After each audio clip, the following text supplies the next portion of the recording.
live. Say hello, everybody.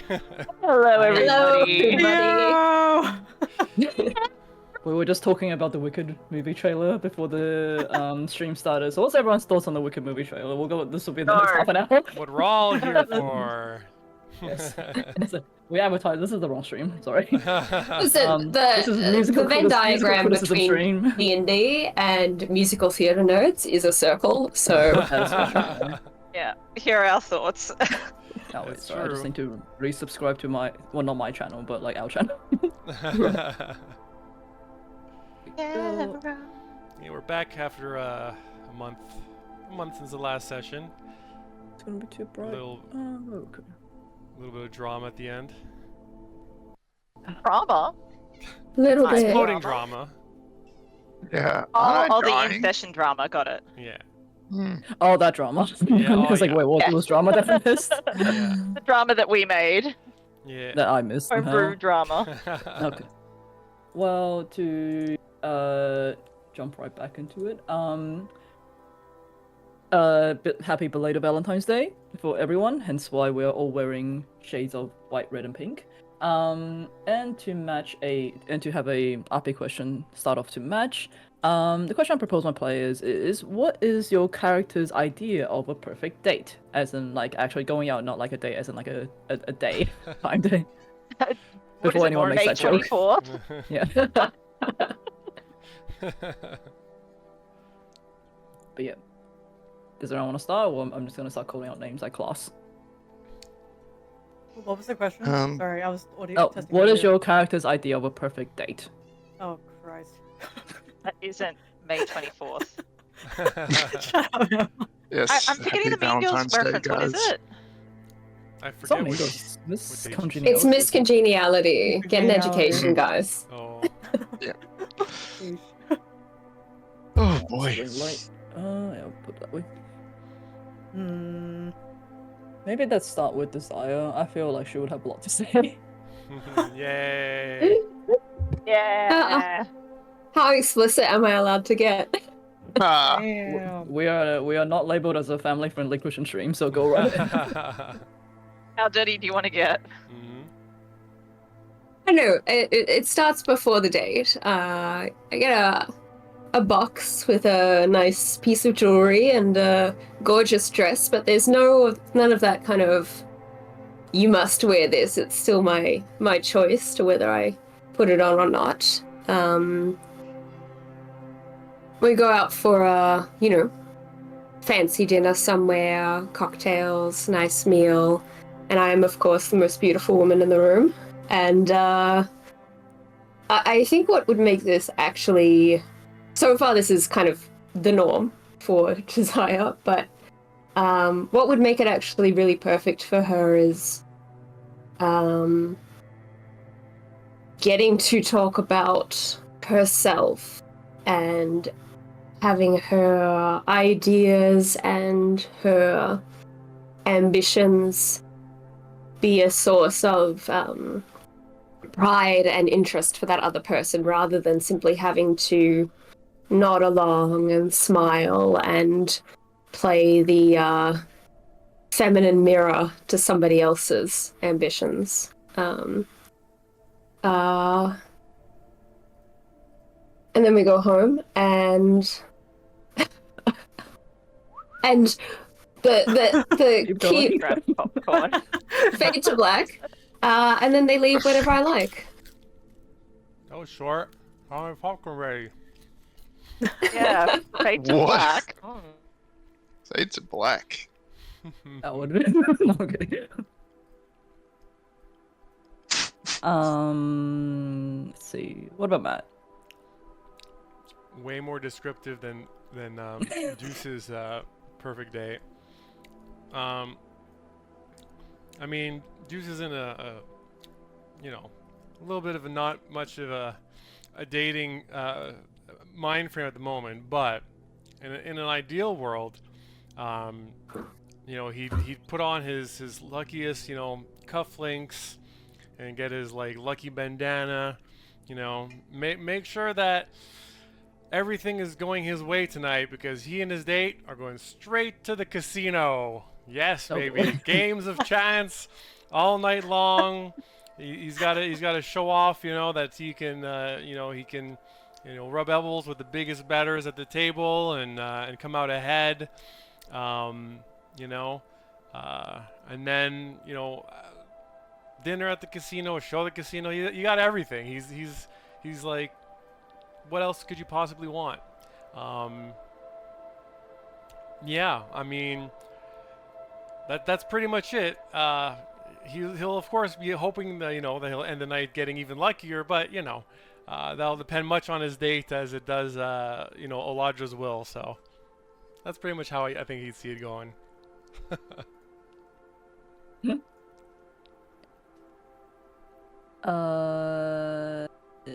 Trying to look down the list. And question. Where is Juice wearing his lucky bandana? I mean, at the start of the night, around the head. After that, who knows? It's multi-purpose. Multi-purpose. For what If purpose? if his date is kinky, maybe it'll be around her wrist in the bed. He depends how Oh! depends where it goes that Oh. night. Don't ask questions you Bracelet. don't want answered, Sierra. I feel like we've already talked about some weird shit on that stream when we were playing games. They I was like, blindfolded God. and you're just like, oh no, I'll tie it around her wrist and be like, there you go. all well, all Sierra. is consensual. All consensual. also, I think Annie's sort of perfect date is sort of mostly just revolves around kind of being thought about and considered, sort of like being picked up and taken somewhere nice, and then going for like a walk through like a cemetery afterwards, and where she can just kind of like point out things to be like, oh, that style of tombstone was really popular in XYZ, and over there is my second cousin 3 times removed, and that kind of thing.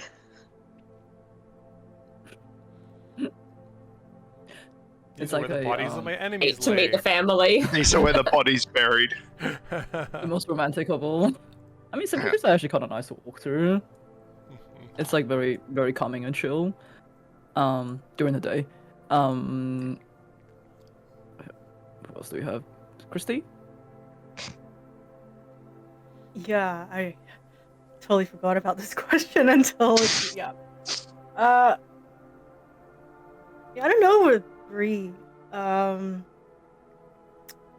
Moment like I first thought, oh, maybe like something a bit exciting. Like she would like to do like something pretty challenging. This like just to see, what both their capabilities are, kind of way. Like or like a fair, Abilities. or like yeah, like just like little mini games or like board games or I don't know, just or things Mario to Party. shoot, You're playing Mario archery. Party. Juggling Yeah, something like that. daggers. But then I Back feel then. like she is actually like she is kind of like a girl from like a countryside. So A country I think gal. she country gal. So probably she'll enjoy, I think, somewhere like just without any no place to just no drama of locations. Mini but I games, think- no drama. Got it. yeah. But I think at the end she would like to see like I don't know, like have some like look at some beautiful sceneries, a nice stroll, or like look at the sea, which is like where her town is, something nice. But yeah, I can't. Is that town Really? by the sea? Yeah. Did I miss that tidbit? Probably. No, it's Yeah, also it's like coastal. yeah. I looked it up on the map, just like, oh, that's cute. I was like right there.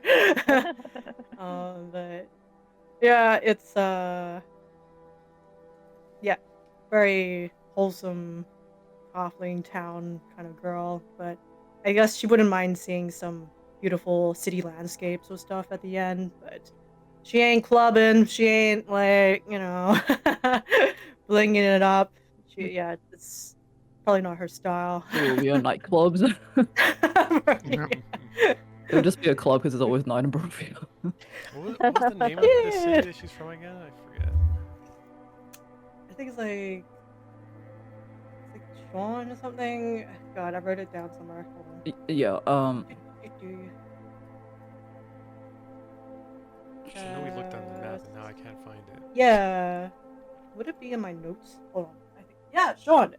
Shoun. Dawn. Yeah, Shoun D&D. that's not how it's Guy's spelled. name. It's Sean. Ah, yes, I remember Oh. now. Yeah. I kind of always imagined it kind of like a small. Yeah, so it's like in between the woods, and also like it's a dairy town. It's a dairy. No. Famous dairies were supplied by ghosts. God. Lorien Strand, on the coast of the Surrounded Great by Sea at the halflings, east. so it's a very halfling. Yeah. Yeah, it was even rumored that Luren spring cheese originated here. Yeah. What's Lorien Spring Cheese? Let's go into It that. sounds like article. you're reading a tourist brochure. Lorien Damn. Lorien Spring Cheese or cheese, that's literally on the article, was a type of cheese And that was not free. particularly palatable to most races, but acted as a drug to halflings. A drug, you say? Why is it cheese with 4 E's? Oh, that's funny. Just that good. It's funny because like I decided on a name first, but then when I was looking at a place, this came up. I was like, oh, this sounds cute, and I read it. And I was like, oh my god, it's the Cheese Town, Brid, amazing. Oh. It's meant to be. Yeah. What the- Anyway. That's why Brie grew up so strong. All that calcium. Yeah. Never broken a bone. In the history section of Lorien Spring Cheese, the case of Lorien involved a human named Jorabel who created a dependency amongst halflings to then use them as thieves, robbers, murderers, and sex slaves. Love that. Is this why the pies hit Brie the hardest? Because apparently addiction runs in this particular racial Lore town. goes deep, baby. I've heard stories from my mama. Oh, this is literally like cheese so good it's like drugs to halflings. That's why. Jorabel started to ration the cheese to halflings under his control. He manipulated them to kill, raid, and steal in order for them to have their own supply of the drug, even going as Holy far as to force them to fight in an arena for his pleasure. Jorabel can enjoy this pain. This is not as wholesome as you think it is. No, I didn't Think it was I did wholesome not to know begin that. with. Holy shit. Oh, I'm gonna link you guys. That's pretty good. Sorry, I just got That's sidetracked amazing. when I saw that. When Sorry. I saw like, oh, I can click that to read about cheese, and it was a lot more than about cheese than I was expecting. It's amazing. Someone actually wrote Cheese that plus down. plus. It's called mind cheese as well. That's how like popular. That's how like addicting it is. Oh. Mind cheese. That is not something I expected to learn today. What I am learning is that if I get cheese in this campaign, the 2 halflings here are fucked. Don't eat the cheese, guys. Don't eat the cheese. Damn. Yeah, This Hags is made a literally mistake. like Should have a done hag. Yeah. brain Cheese cheese instead of cheese dream pastries would have been. Ooh, cheese Yeah. and chive. Ooh. Sound not so wholesome. Anyways, Morgan. Black opium or booze? I'm just reading this description. Morgan wants to know more. Black opium is not the same level of booze. Okay, anyway. So Marcus. So for him, a perfect date would be he would spend the whole night before the date madly tinkering away, like he'd barely sleep in excitement. And then as for the actual date, he would take his paramour out on shopping just to kind of get some ideas, as well as, just learn more about his paramour's tastes and interests. And then he would take them to either a luncheon or a dinner, depending on the timing. And in that, he would share some of his latest inventions, because he's crafted a lot of party tricks, like sparklers, fireworks, that kind of thing. So just kind of showing that off, sharing in the creation and talking about the potential for future dinner parties with his paramour. By the way, I am talking about Desire. Literally, he only thinks of Desire, just to be clear. So yeah, doing that. What the hell, Christy? Anyway, let's ignore the lights going on. One of the stranger things is happening behind you. Oh. I know. So yeah, after having a lovely dinner and just trying to share those moments of joy together, then head back to the manor, fade to black, and then fade to black again, and then fade to black again, and then it's the next day.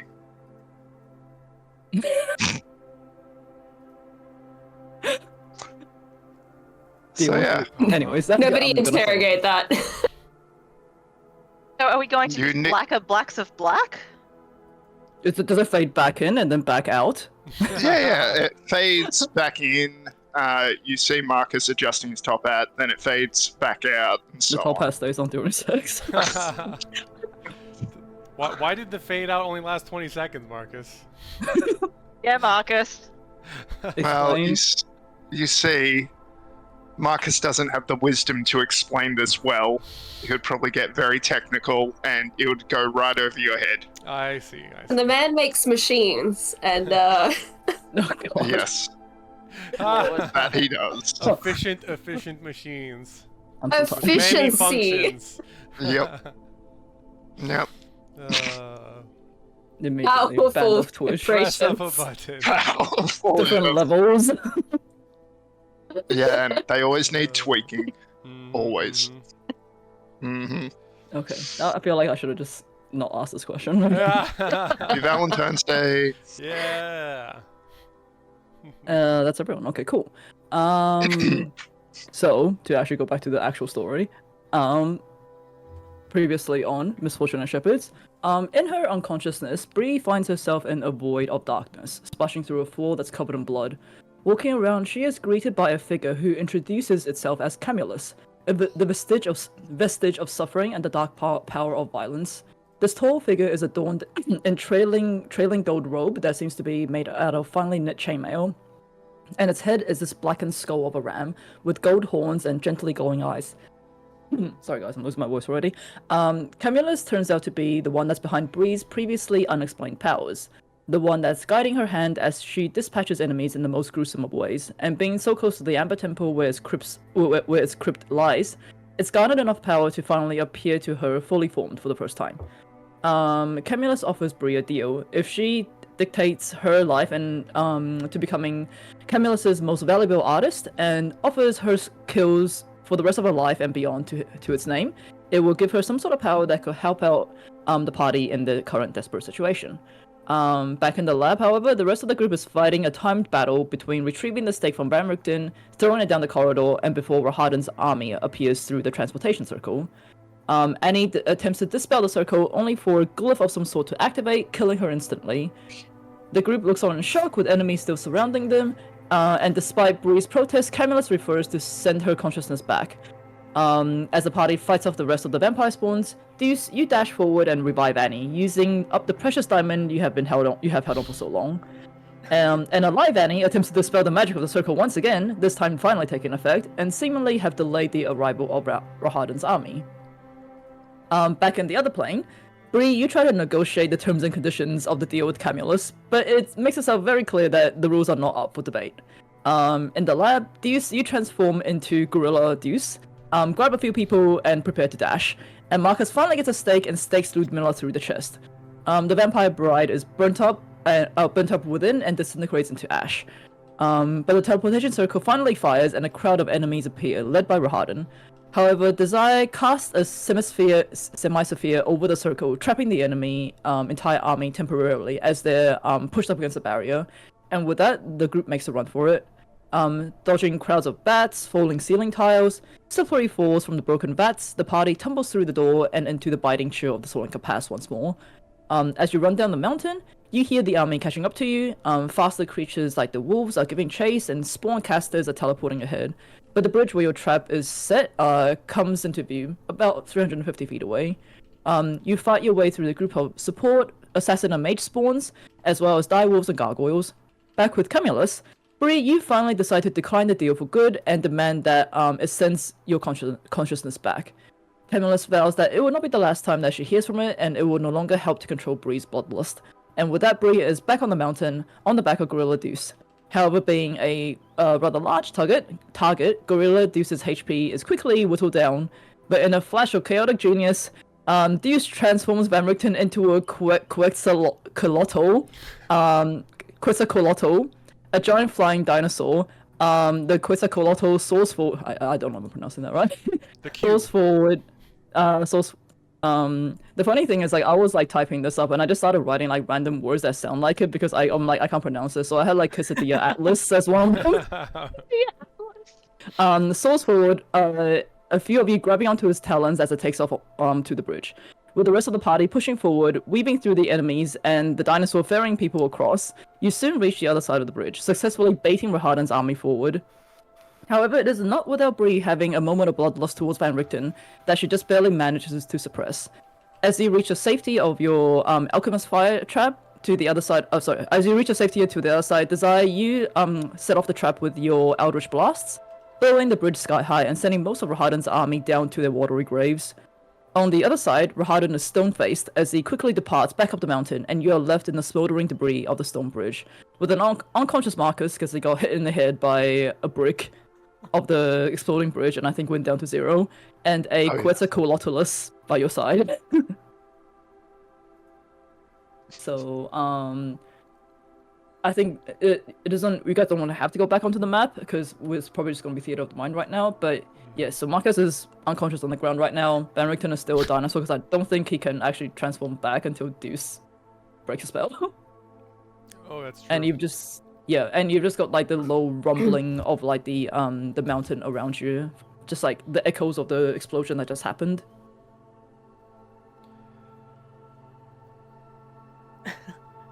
Ah, fuck, Marcus! Where he just like, sits him up and slaps his face with it to try and stabilize him. Yes, medicine that's aggressive medicine. Yes. Bloodlust Marcus, check. why don't you do a death saving throw just for funsies? Sure, I love funsies. Oh, he's back up a little bit. He's not dead. But he's still Annie will go over to him and cast Cure Wounds at 2nd level. And with Huzzah! that, Marcus is back up. As you spit the snow out of your mouth. I think we should wait on your nap until we're a little further away from the action, Marcus. We have a few minutes. We can like use Richten Quetzalcoatl to like just kind of help us like, speed a little bit further away, just to give us some distance before we start talking and. So, question: who would be the closest to Marcus when he wakes up? She Assume just Annie. cast heal Yeah, she wounds just on healed. him. All right, Yeah. so Annie, you just feel Marcus just grip your hand, not your hand, your wrist, and he's like, "Annie, was it awesome?"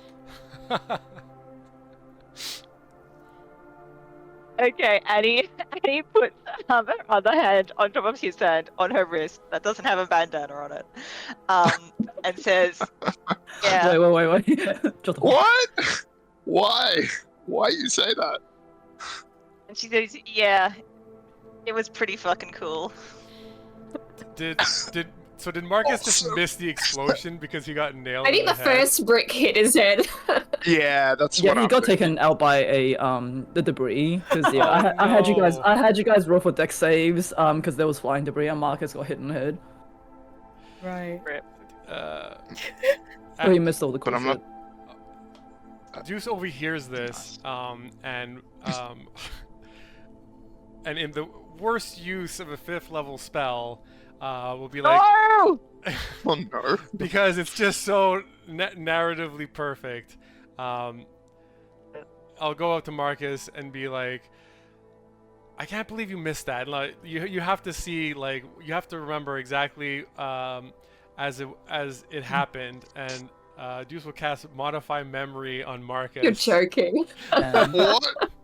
To give him the best a description well, of suddenly exactly. Harden comes back. And roll initiative, guys. Oh. Okay. I'm kidding. So you're telling Marcus you're doing this?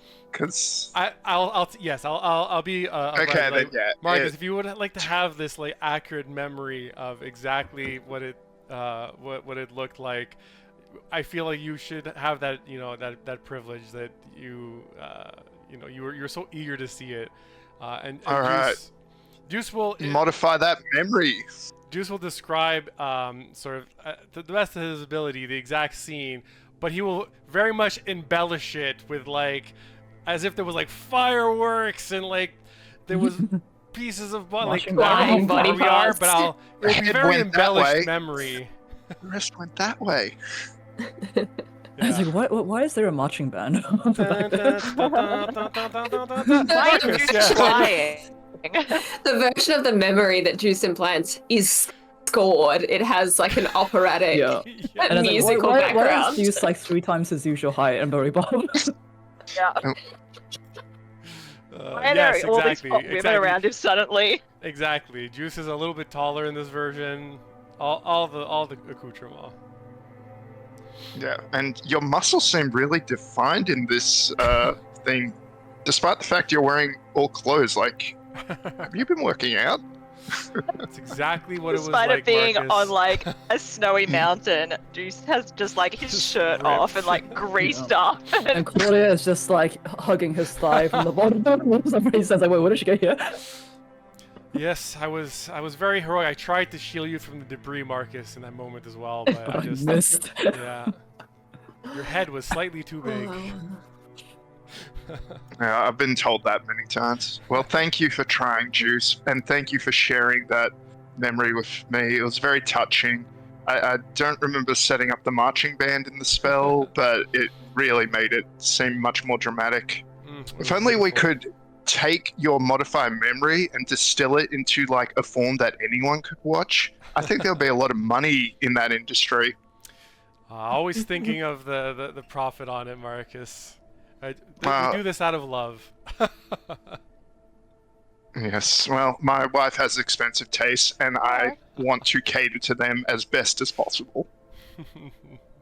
This is all speaking of a future that we assume will be present despite us lingering exposed on a mountainside. So, shall Right. we use whatever that is and move? Van Richten has Yes, really the Van good- Richten First dude copter. that clicks and like push Yeah. the head. I Alright, don't so- like the way it looks at me. Yes. Yes, tally ho, let's go. Onto the Van Richten dinosaur? The Rictosaur? Jolly Bless good. you. So tight. Oh, so good. Alright. So where do you guys want to go now? I feel like we discussed this in chat, and I don't remember at all what we decided. Well, I guess how far can we get? Or do we want to just find a midpoint to get a long rest at as soon as we kind of can? Yeah. There is a cave that you guys found in between. Mm. Yeah, I feel very overdue for a long rest. Yeah, then let's go Mhm. there and we'll do as much as we can to disguise the entrance. Okay, so this the cave that you guys previously were in before, it wasn't that far away, only about like 30 minutes. But with the help of the Quesadilla Atlas, you managed to just like ferry people back and forth. And it's in no time before you guys find yourself in the comforts, as much comfort as that cave can provide. How long does the polymorph spell last for? Only an hour, so Oh, yeah, I will say by the time, considering how far away it was, going back and forth like that, by the time everyone gets there, the spell would have worn off Van Richten, and he just kind of like, he kind of like hands on his knees, is like, and he and he walks right up to you, Deuce. Oh god. and Mhm. he's like, "Don't you ever do that again without asking me first." I understand, but you were so instrumental in saving us. Like, we're all so appreciative you took one for the team. And he kind of does that Right? thing where like adults do to kids, where they just like playfully pushes you on the head. I'll take it, given he was a dinosaur for an hour. Desire will spend some time using shape water to hide any evidence of footsteps in the snow at the mouth of the cave, any of the Quetzalcoatl's landing marks, and once everyone is safely inside, kind of use shape water to use snow to cover the mouth of the cave so that it's just kind of blending in. Yep, so easily done. You use you basically like put up a barrier of snow at the mouth of the cave, stops the wind from coming in as well. It's dark inside, but I assume you guys would have, set up a campfire and everything. Brid would just double check if anything has possibly walked into this cave.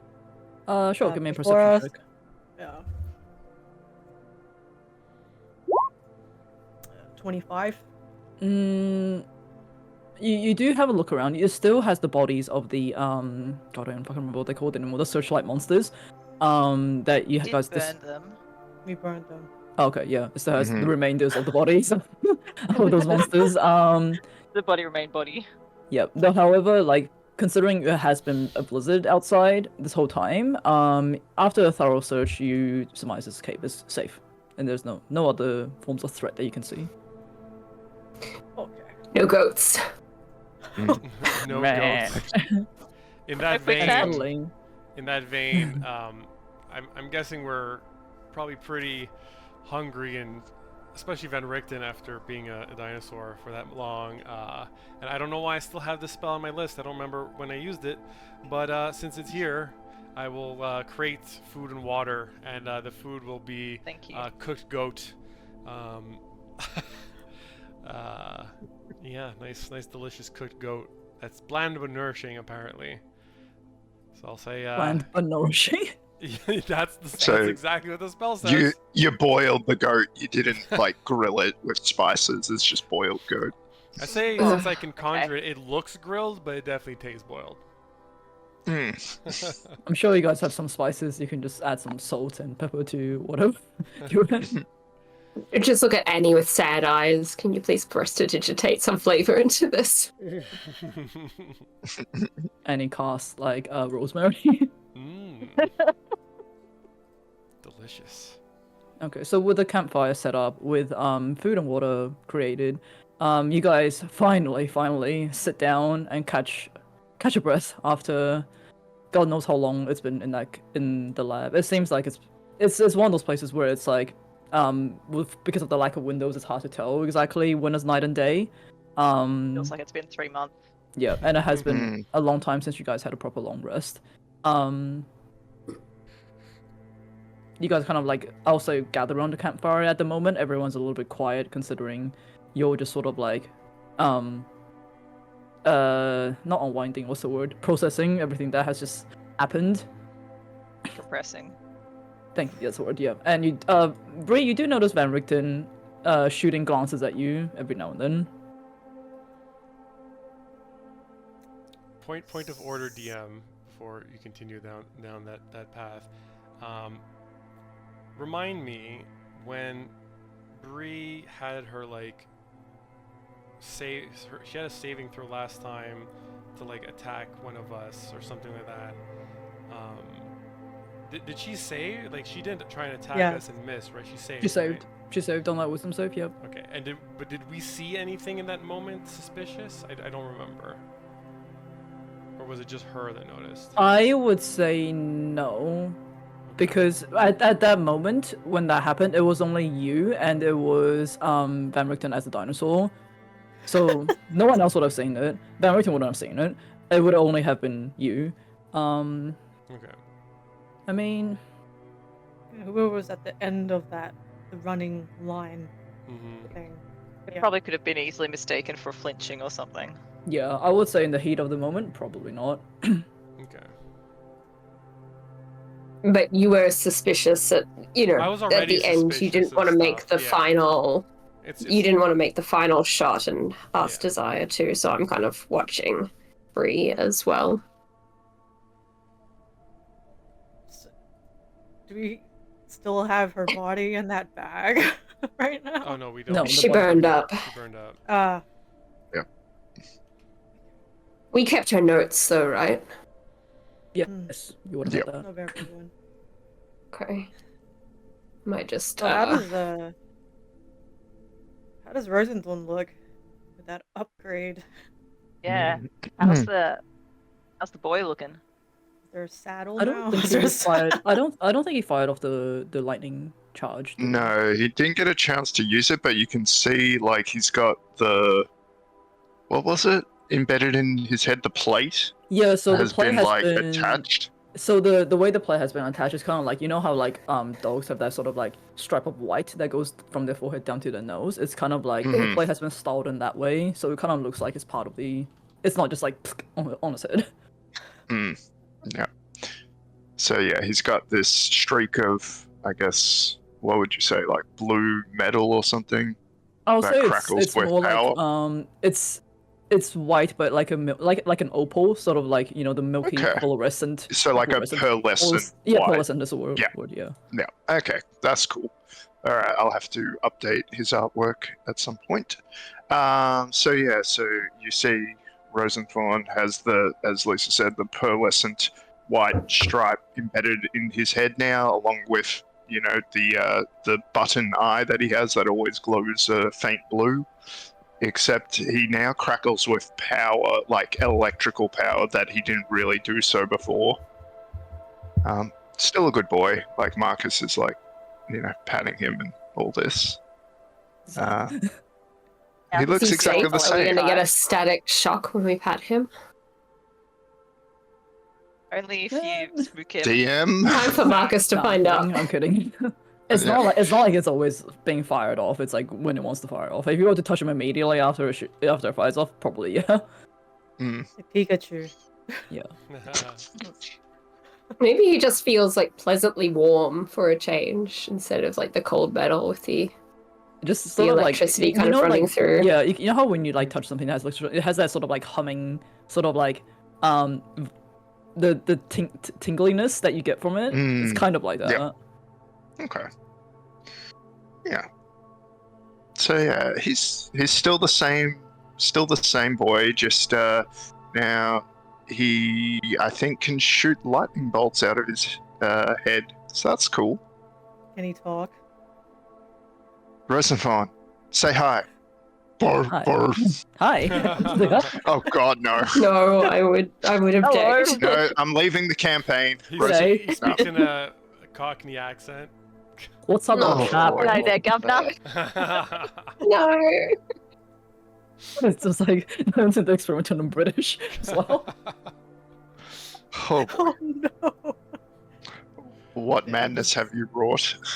I'm just thinking of the collar, the talking collar from Up.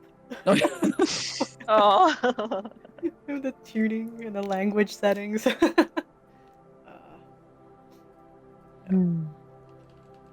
Oh, So yeah, how It's is looking Annie looking? Great question. Alive. Alive, but she's at 5 hit points. Yeah, everyone is pretty like spent.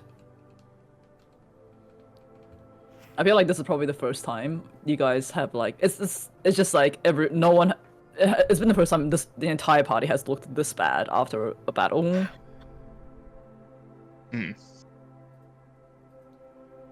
Juice will Yeah. say. I mean, we did it.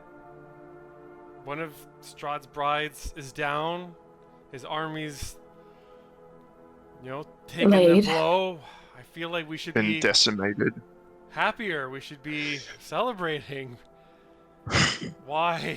I know we're all tired, but yeah. I don't know if this is how I Maybe- imagine this maybe- would feel. Maybe when we have like a bit more safety and a bed and like gonna be real mad. Yeah. We made him a widower. Van Richten does pipe up as well and goes, Mm. and there ain't no way that he doesn't know about this already either. Rahadon would have gone straight back and told him what happened. Hmm. I feel it best we find a way to hide our movements a little bit from here on now. Yeah, Even just with stay real, Irene, real low. even with Irina's and the wedding looming over him, surely he's not gonna let such matters go to rest so easily. How did he find Anything- us last time? It was with ravens, wasn't that right? Ravens, bats mostly. It's I'm pretty sure you guys have severed his connection to the wolves in the area though. But look, he does he is able to use the animals around Barovia as a way to spy on his enemies. It's a bit hard to tell exactly who and what form they might come in though. Kill all the animals we see. Got Well, So without Um, a trace forever. Got it. it. Yeah, I wish it lasted that long. I mean, if we do, we can maybe from here on out look to see if we see any animals during our perception checks and diligently use more Yeah. points without a trace. not to mention surely he has pieces of you from when you guys visited the castle. You could use that to scry upon us as well. And he pipes up and says, "Not me." Roll What do you mean? scry. What do you mean, not you? What do you mean, pieces of us? Let me just double check. I'm pretty Pieces sure you of needed me. something of the target to scry with. You don't need it, but it helps. It helps, yeah. Oh, you have that non-detection thing, don't you? Yes, I was just trying to find the necklace. But that's only gonna be Annie though. That's not Yeah. necessarily the whole Yeah. party. Yeah. So, yeah, Annie, you need to be keeper of secret wisdom, which works out, I guess, because you have the keen mind. Yeah. Yeah. And I guess I can do some scouting and things if we need be as well. Mm. Sort of brief instruction. You've been doing so well. What's I that? got like, yeah, you've been doing so well. I just remember the last time we did that. It feels like it's been a very long time since we came up. Since I've we learned to lost. be so careful. I don't remember when was the last time we came to this cave. What we did. Uh, How long we've been. I mean, Uh, in game it hasn't been that long, but obviously IRL Yeah. it has been a while. yeah. And he's got the amulet of proof against detection and location that she's achieved. Good.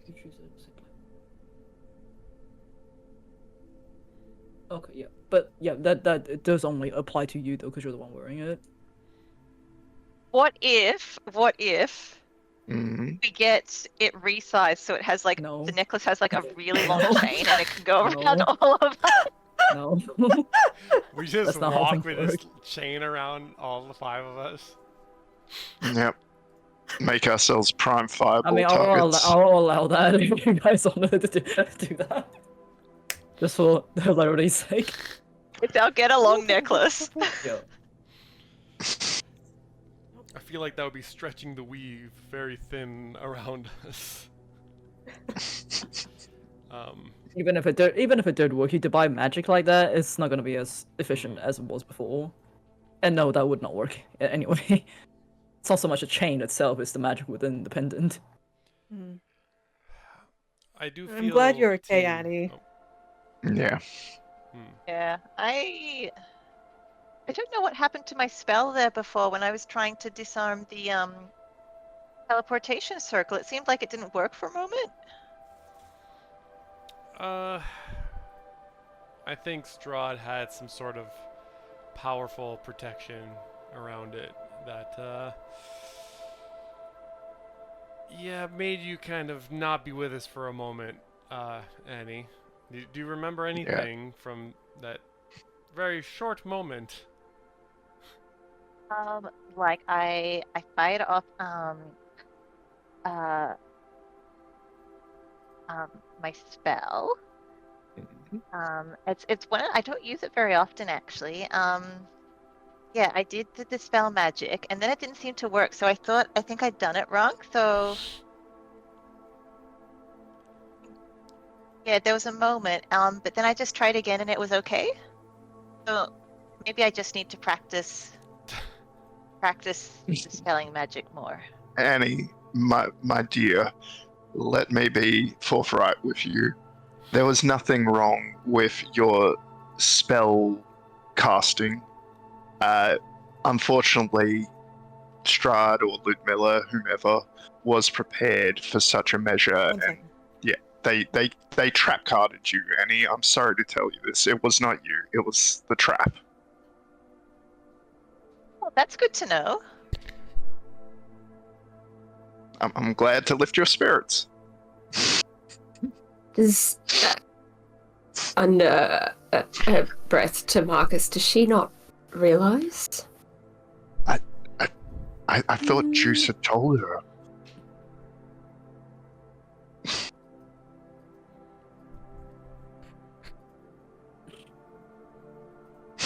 Everyone's awkwardly what? looking around the circle and be like, so who's gonna tell her? Annie, Yeah. I know my husband layers things in so many metaphors he's hard to understand, but my dear, you died.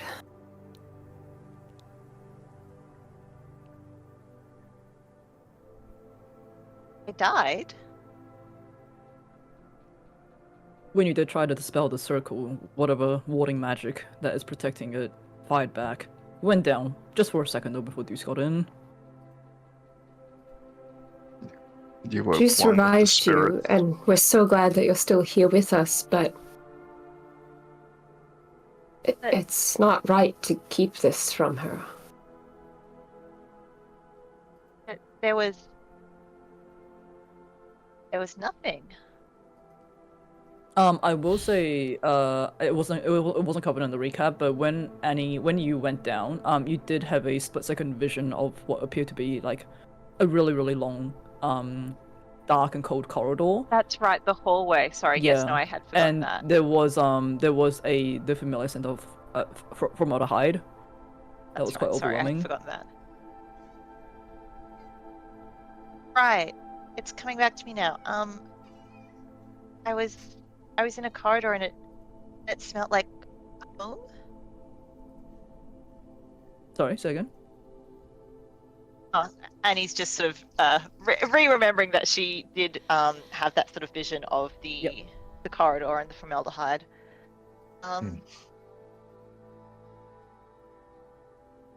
That so like dead. Yes. Dead.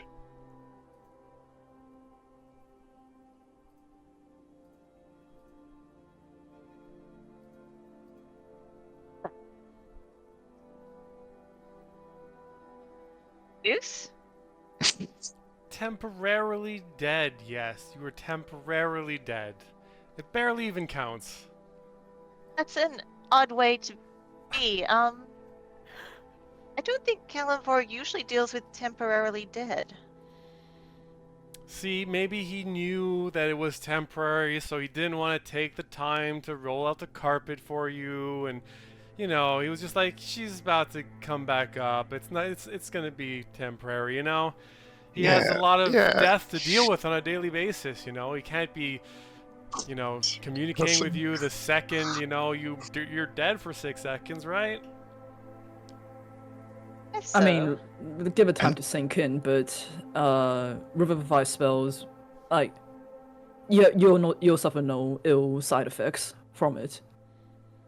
Yeah, and You're besides, yeah. Annie, your mission, Kalimvor knew your mission wasn't done yet because Barovia, the souls are still trapped. You haven't You haven't been able to fix that problem. So obviously Kellenborn needs you to Her do decide that. what this means. Mm. Did Right. you see anything peculiar though when you were down for that split second? I have heard previous rumors about, especially being so close to the Amber Temple, like particular visions reaching out when someone is at the weakest.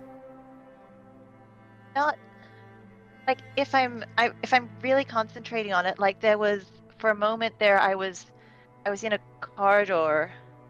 That really it was like a hallway. But it smelled like back home, like my family home with the formaldehyde that we used to embalm the bodies. Like it was it sounds silly, but it's a really comforting smell to me. But I guess that's where I went.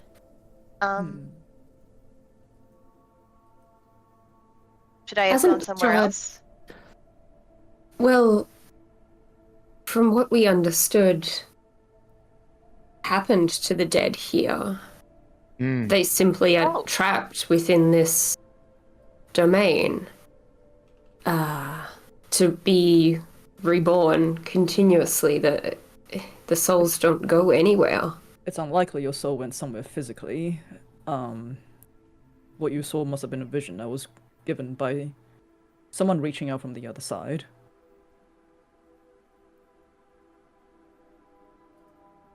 For what though, I think I'm can't gonna tell. need to. Yeah, I think I'm gonna need to sleep on this one. Don't lose too much sleep over it. We're in a weird place, and even closer to the Amber Temple. Surely the powers have been amplified around here. You're back with us now, and that's all that matters. Thank you Breathe. so much, Juice. And she'll sort of like reach out and grab Juice's hand and sort of be like, Mr. That- Woodward, Really, how many more diamonds do you possess after that? Let's see. 1, 2, carry 4. None. Exactly 0. Seems like a problem. We best be on a we best be on our good behaviors then, at least for now. Yeah. Can we send a message to the Vistani, to Madame Eva, and ask for her help in getting supplies? Tomorrow? I have already sent a message to Madame Eva recently about the glyphs that we've seen. So, maybe wait until we're off the mountain and see if we get a reply from her, and then see if maybe she could help with that. Juice, where did that first Just diamond? remind me, these are the glyphs that you saw in the Fane, right? Yes, yeah, the ones that had seen around the Fanes, especially the Huntress, because they were most prevalent there. Like they'll sort of spelt out in like full sentences, kind of type thing. The Huntress, okay, the one that you guys already cleared, the dungeon one. Yeah. Okay, yeah, I couldn't remember if it was that one or the windmill one. Where did where did you get that diamond from? Marcus, we got it at some point. I don't recall when. It's been so long. Yeah. It's from a jeweler in Vallaki, I think. Lucky, yeah. I just find it A funny, wholesale Annie, the dealer. one asking us this, that she has the keen memory. Yeah. Well, she wasn't there Maybe for... she just wants you to say it. I'm pretty sure it was from a jeweler in Vallaki, but it took a long time to get in because Vistani had to bring it in. I can't Yeah. quite remember the jeweler's name, but I can look it up later, but I'm pretty sure it was from Vallaki. So it wasn't one that Juice stole from an elderly person. No, No. not this Whoa, one. whoa, whoa. No, I don't not this steal time. any of their That was, valuables, okay? That was the prosthetics he stole. Got it. Just things they don't really need. Like their legs. Yes. Yeah. Like prostheses, which are purely there to replace missing body parts. Purely They don't need them. exchange, fair exchanges. Well, it Very will well. take a while if the Vistani have to leave and acquire one, but we have plenty of gold, and I would hope that Madame Eva, knowing what we've done for her and her sisters, would be inclined to help. But the fact remains, we do have to be extremely careful between now and then, should another one be even able to be procured. Yes, we do have that scroll of Revivify, but I'm loath to use that. Then you should become more loath to touch things. I have a feeling that if I were not to touch things, the gods would get very mad at me. Yeah. Which is very unscientific for me to say, but Take the it is what it You need is. to be more Someone fucking careful. touch it. Yep. Your hands are for your I'm not wife holding. only. I'm not holding any responsible for this because she did what she thought was best, and it was a good idea. But you too almost died in there, and it was simply from opening a desk drawer.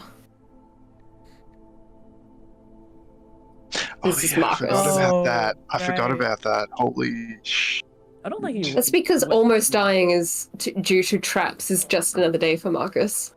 Yeah, that's what Lucky's all about. I mean, yeah. you desire train Marcus well in not dying to traps, in a sense. I don't think he went. Unless you close would to like dying, did me you? to tattoo check for traps on your hands, perhaps you can start Just showing your own initiative. right in the crook of his I did- hand, right here. As he reaches for something, it'll just be right there. On the back of the Check palm. the trap. Yeah. Yeah, back of the palm. Sounds Like, good. yeah, Marcus is just, yeah, if anything you'd like to do, my dear, I would be most happy. Because it just shows you care. I have a tension headache.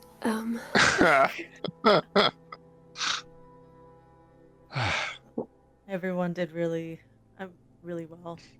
Yeah, good job, Deuce. Yeah. Yeah, I'm really glad that you're still here, Annie. I wasn't able to do anything. Get closer to your I'm mic. glad you're here too, Bree. You didn't go anywhere, did you?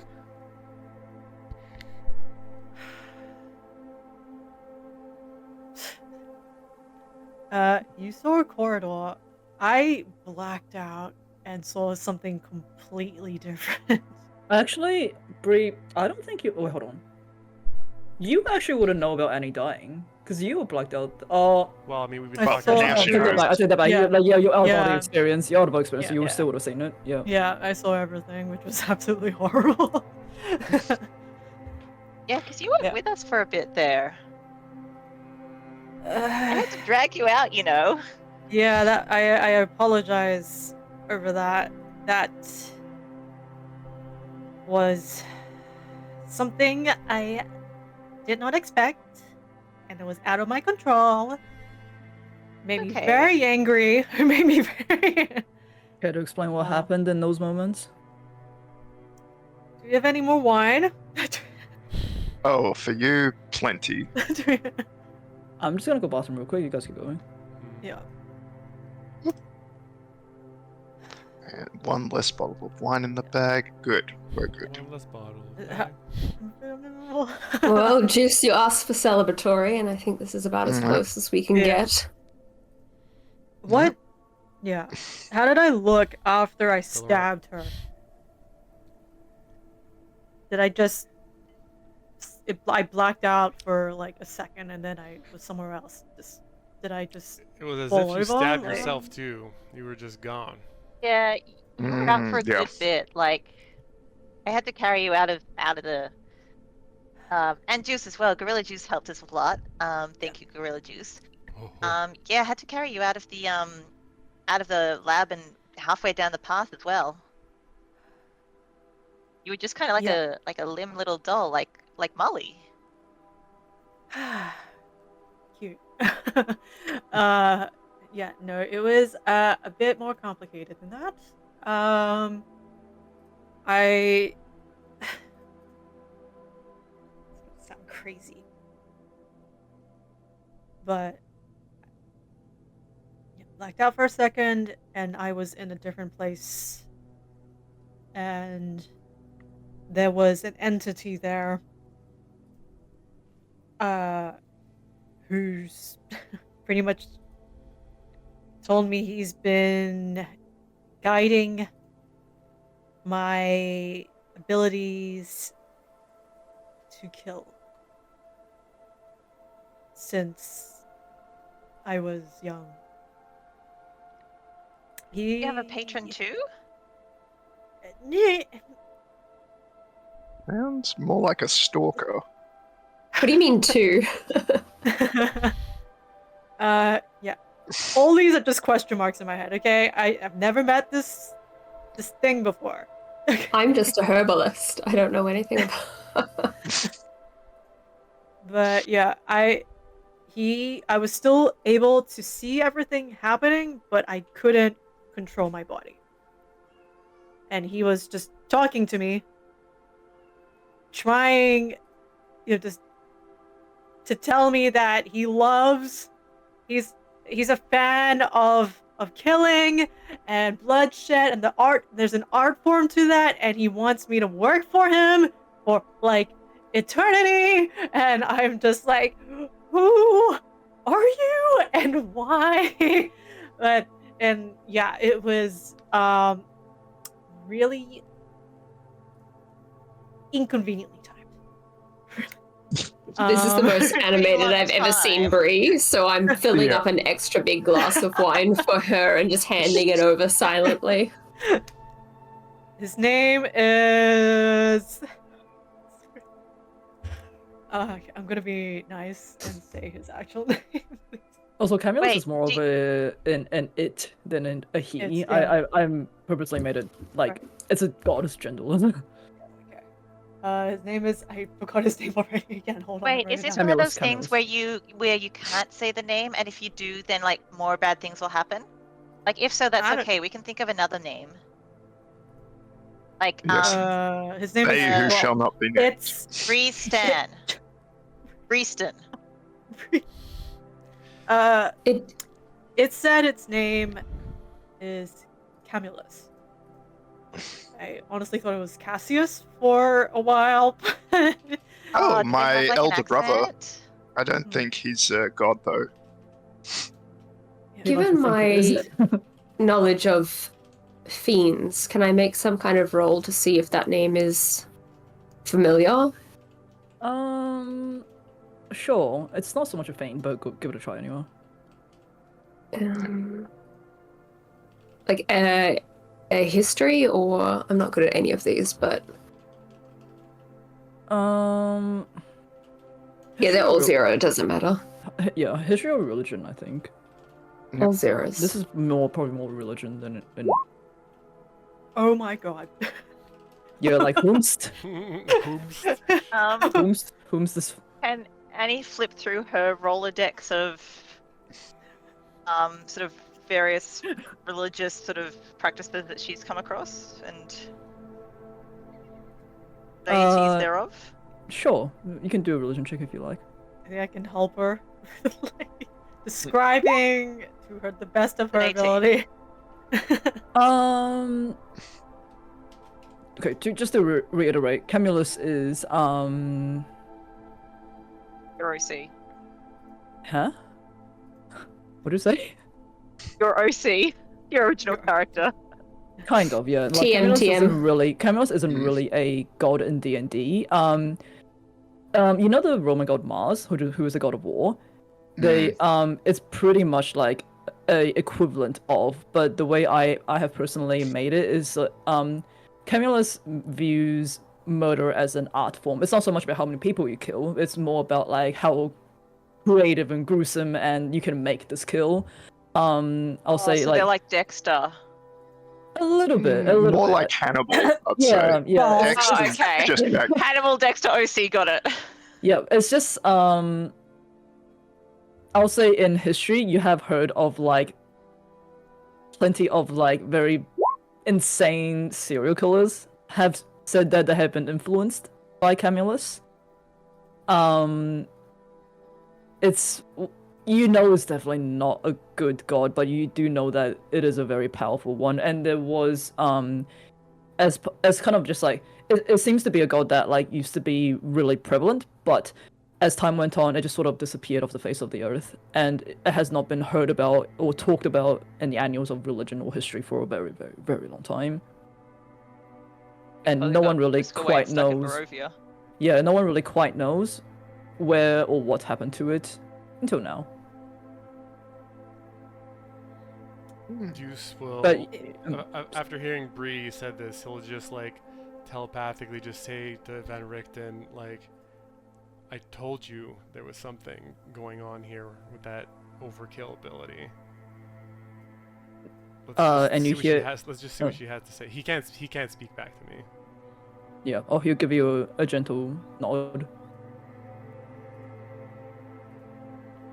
Actually, does he have sending? He can probably speak back to you. If he has message. He's too irritated by not having the last word. Message is a cantrip. He might have that. I don't know if he has that or not.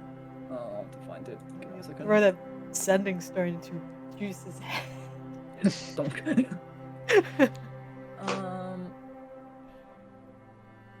Nope, he does not have that. He knows towards it. Okay. It was really tall. It had a ram skull. It was like a ram skull with glowy eyes. It was just, yeah, it was. Did it have a stein? A what? No, like a beer mug, a stein. Oh, a stein. I thought you said a shine. I'm like. Likewise. Yeah. A stein. You mean something to drink? Yeah, No. a ramstein. I'm putting this game. Take a long rest, Danny. Yeah. I think I'll American turn Dex it Annie in the over face. here. Okay. Yeah. You Enough with said the it's been rags and the helping goats, you. In what way? Guess it's been said it's been helping by just guiding my hand in, I guess, where my dagger hits, where my arrow goes. It's Sounds like it's been more than just guiding your hand, though. It's pretty much controlling you as you make these kills. yeah. While I was trying to talk, just to get more information out of it, and I was really just. It was not a great time. So I told him, told it. No. So, when I came back, I felt, a particular repercussion of that decision. Yeah. That's why I was a bit. And what I does could it- have shot one of you guys. but There was a that's- it- slight it- urge. But what does it get from this? Like, it didn't. From the times we've been together, it doesn't seem like you've never seemed like you wanted to kill someone that you didn't want to kill. Just that in certain circumstances, it was a little bit much, with the blood and stuff. Yeah, and that's what it likes. It just likes the blood. I assume. But Yeah. Yeah.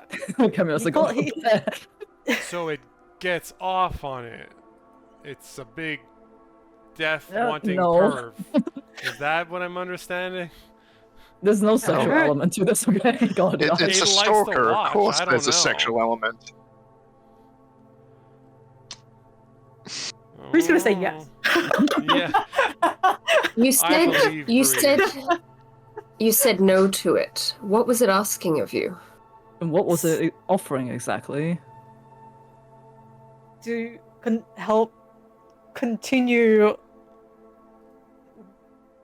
I guess, help me murder, or just, I guess, target things better, or target things that I want. It did also tell you that For it would all help with eternity. your bloodlust. I would assume it'd just be, like, a regular job contract. No, it's not a regular job contract like Deuce and I usually take. That's just a few months or a year. No, he wants this lifetime and all the ones after that. It's a deity. These, especially a dark one too. There's no way these deals are made without some sort of caveats in place. So of course I said no. And then I got kicked back and had to deal with us running. I was on a gorilla and I nearly shot. Brid just kind of looks at Benrick and just stops talking. Deal. You nearly shot. As in, you couldn't control it. As in, you felt like you had to do it. Or like you just got jittery. I will say for Brid, it's one of those Yeah. feelings of like I can't remember the exact word for it, but the stare into the void sort of thing where you get the feeling when you're like at the edge, if you're like, say you're like holding a phone over a very you're on the ledge of a tall building, you're holding your phone and you just get this feeling of like, I want to throw my phone down there. It's a bad thing, but there's just like that feeling of like, why do I feel this sort of thing? Yeah. You know what I mean? I'm just trying to remember if I was trying to target There's a word for that, else. and I cannot remember right now. I'm just trying to remember if it was my turn then and I was trying to shoot something. No, so what happens was it just a random? No, so what happens was you killed something, and then you had to make that wisdom throw. Okay. But the thing that you killed, it didn't die in a spectacular way like you're usually used to. Yeah. Kind of just went down. What is that word? It's a French word. Intrusive thoughts. Intrusive thoughts, but there's like a mise-en-scene. Oh no, hold on, that's not what I'm talking about. No, it's not. That's a filmmaking thing. That's a filmmaking thing. Intrusive It's like L'appel du. It's some French thing. It's the call of the. Of the void, yeah. Yeah. Brid tells her. What happens after she killed? I think it was one of the wolves, possibly. I can't remember. I think it was one of the. So yeah, that's why. Spectacular shot, by the way. Desire. You would have made it just as yeah. easily as I did. It was Brid's great. just kind of her hands, just rubbing her hands. Over and over again. L'appel du vide is what it's called. Anyways, So, yeah. It's it was a very strange feeling.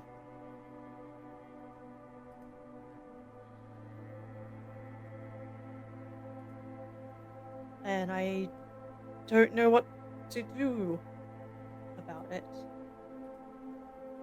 So First what time are you've the seen- repercussions of yeah. not taking the deal with Camulus? Right now, if I try to hit something, or if I do hit something, I might have the urge to hit one of you guys. You don't know if Very that's good. exactly mechanically how that works. I'll just tell you that right now. I'm just That's how you felt in that moment. Yeah, that's how I felt. That's how Bri felt then, and that's what she knows now. So that's why she's feeling unsure on. She's feeling a bit scared of wielding her weapons around. Yeah, around you guys.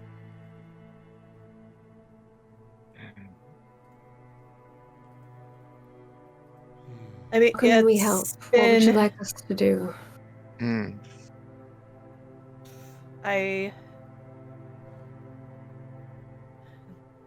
It's not. Just It's. keep an eye on me. I don't know. I'm Yeah, sorry. of course. I mean, it's not a failsafe, but I reckon the further we can get away from the Amber Temple, perhaps the less of control it has over you. Surely it cannot be Isn't that good. where the Is that where book it club is at the resides? moment? Did you mention that it was in the when I went to the bathroom? Did you mention that the Amber Temple is where its crypt I'll lies? bring it up now. Yeah, Yeah. I didn't. Yeah, so I think. Yes, the only reason he was able to reach, oh, it was able to reach me, it was because it does reside in the temple. Wait, how did you? Coincidence?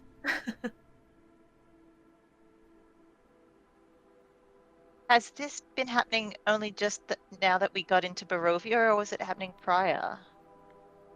Oh, before. But then how did it give its powers to you when you were outside of Barovia? I thought everything that was here was trapped here. Yes. It doesn't mean that it's deaf to all calls of help. I will say, just well, not mechanically, but like, in case I didn't explain it properly in the last session, an essence of it was able to leak out of Barovia. Like, it's not fully being held within the temple. Its crypt still resides in the temple, but something happened to it that you guys probably don't know of, and an essence of it was able to escape.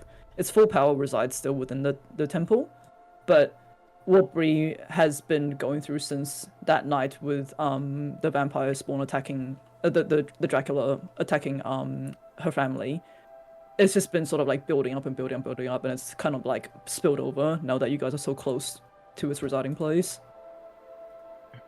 So the holdover Brie is starting to leak out a bit.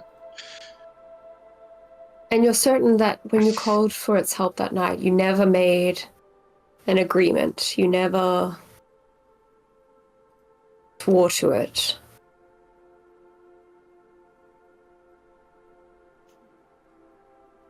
I didn't sign any paper.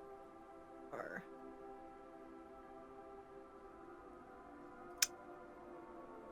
it was just such a haze. Yeah. I just remember it was such a rush that my sister was so close. She was so close to death. And I was so desperate to try and It's just more protect her and kill her and kill that thing. you knew in your heart you would have done anything, and it fed on that. Yeah. Exploiting the desperate. But it was that night I was able to stab it, and it died. And yeah, it was a bit of a blur, but I remember holding that knife in my hand at the end, but all that mattered was she was alive. Yeah, sorry, a bit hazy on the details, but yeah,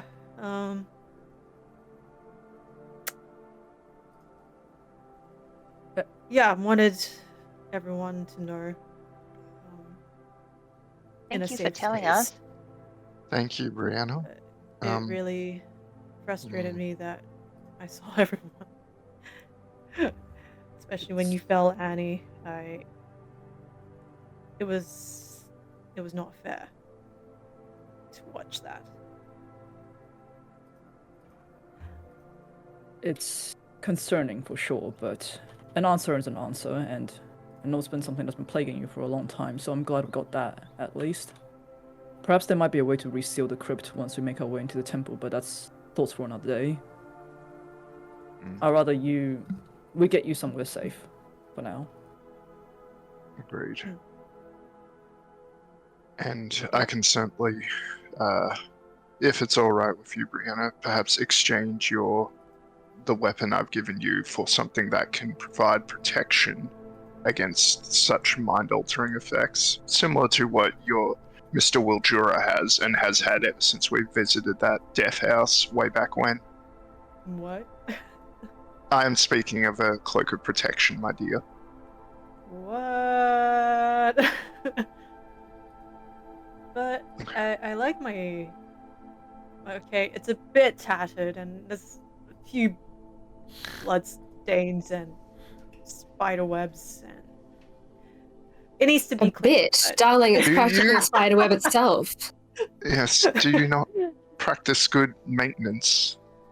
We've been a Oh, bit great. busy lately, if you haven't recalled. That just room of spiders was less than a few hours ago, okay? Still picking webs out of her hair Yes. as she speaks. And yeah, you see Marcus is like Marcus Desire are both immaculate because Desire has unseen service. Marcus finally learned prestidigitation from Annie. Really? And- well, he After actually. that scene. Well, don't worry. We'll edit it in when this, becomes a live adaptation. We'll edit it in. It's fine. Good times. Just, But yes, I can use, an if eye you out. are attached to your current cloak, your spiderweb cloak, I can gladly use that as the base material. That's not a drama. Go for it. What else? What could it hurt? Thank you, Marcus. Hopefully it saves your mind from this evil influence. What does the cloak do? Just mechanically? It's just +1 to all saves and +1 to AC. Oh, nice. Juice has wait, had wait, it. wait, for- So you're taking it off Deuce and giving it to her? So what I'm doing for the mechanics talk, Yeah. so I'm gonna take away Breeze +2 short sword, and instead in its place use that infusion slot to Oh. give her a cloak of protection. She uses a different weapon right now, right? She's got the +2 dagger and she's got Yeah. the shining short sword, so I think Cool. you'll be okay for weapons. Because I think Walking- protecting you from not attacking us is probably more important at this time. Oh, your AC is gonna go up too. Fuck. Yep. Can Annie get one of those too? What do you mean you're like Sorry. +20? Like your AC was like 22 You're or a something? Yeah, you have higher AC than me, Annie. And You'll that's be saying something. fine. Here, it's a cloak of common sense. See, just as a little snack. Can you make it so that our cloaks are exactly matching Marcus, so we're just we can confuse the enemy even more when they can't see the front of us, Oh, God. I think you should Uh, give Annie a placebo cloak that says, you will take It just 3 says- it just seconds says to cloak of think things protection. over. Cloaks of Yep. protection, but they don't just say what Protection. protection is. Yeah, but it's written in a crayon. Yeah. I'm an artificer, Mr. Uldra, not a miracle worker. That's more your realm.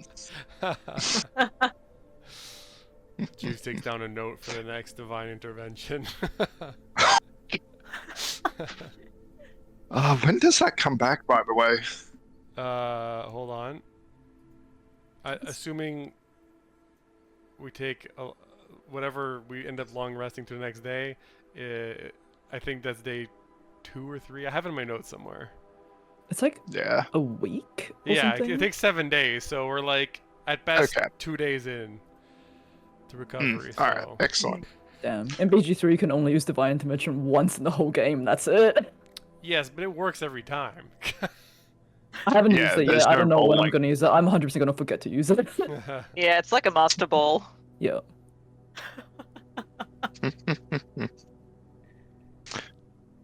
That's So I'll have that ready for you in the morning, Bree. oh wow, okay. Thank you. You don't need to sleep, Marcus.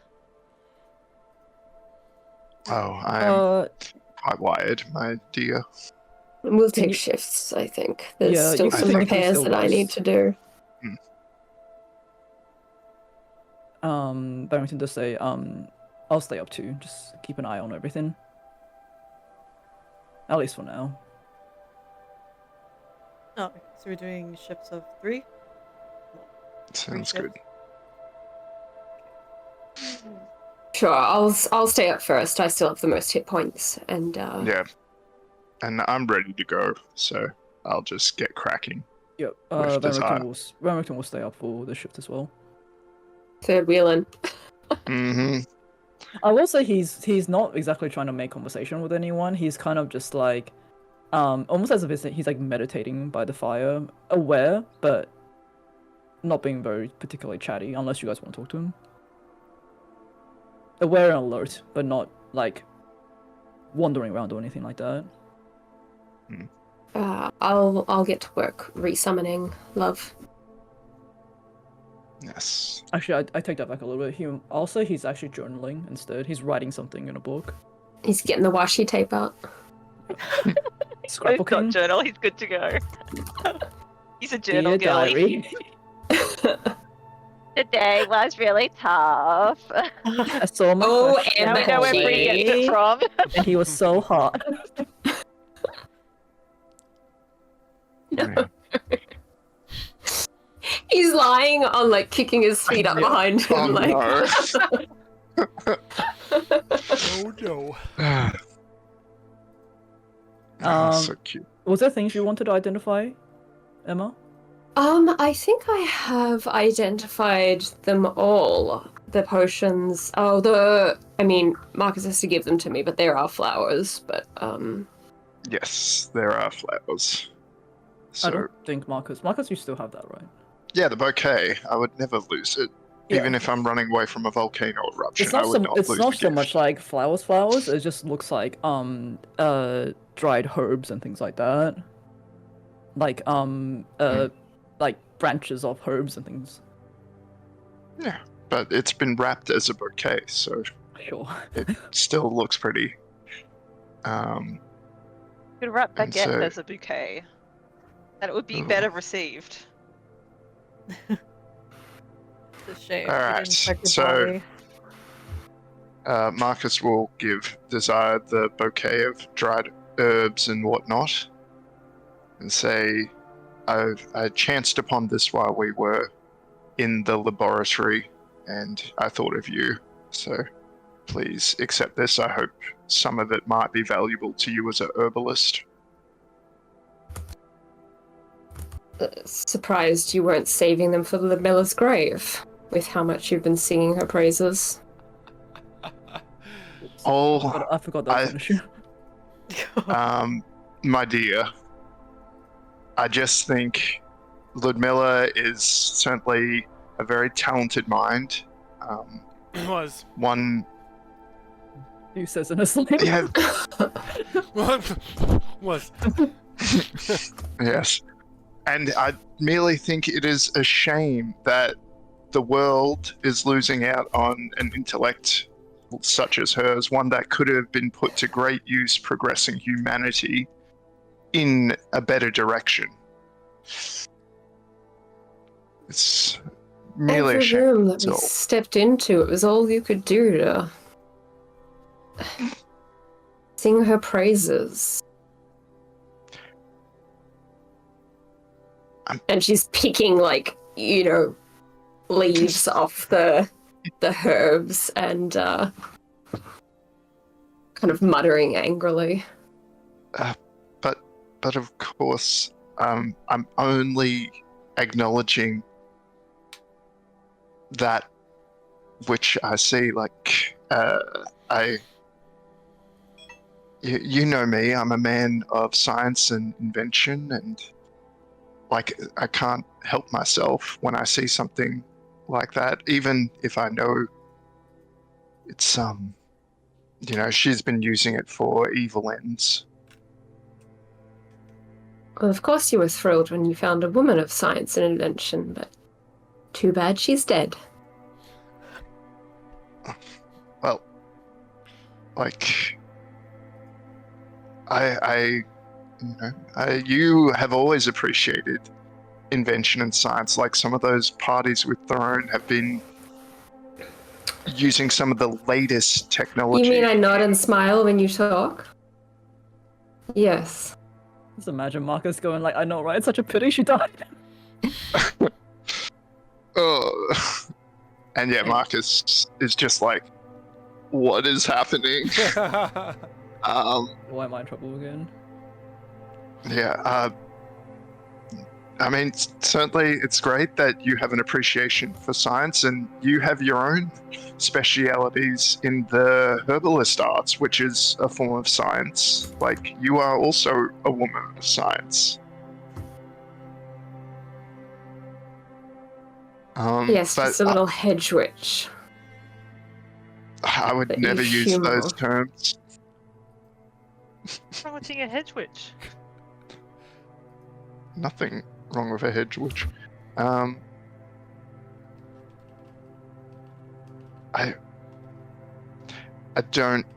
don't understand. Like all I am saying is, Ludmilla, had she used her prowess for good, it could have made a real impact on the world, and it's a pity that she chose not to. I mean, she did have an impact, just not the good kind. Indeed. I don't understand why you're upset. I'm not hiding it if he tries to insight. Well, sure. Let's give it a good old-fashioned Marcus go, and by that I mean roll with disadvantage.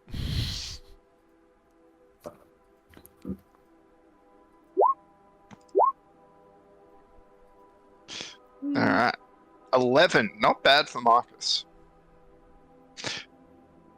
She's jealous. No. Desire can't be jealous. Desire knows I'm devoted to her. No. Intelligence says no. That's impossible. But are you Desire's a saying rational woman. This is his internal monologue. But it's coming through on his face that he's like super confused. What? He'll just say out loud, "Why would you be jealous?" And it's like, you have nothing to worry about. As you said, she is dead, and was never a concern in the first place. I'm not jealous of her as a woman. I'm jealous that you see her as a person.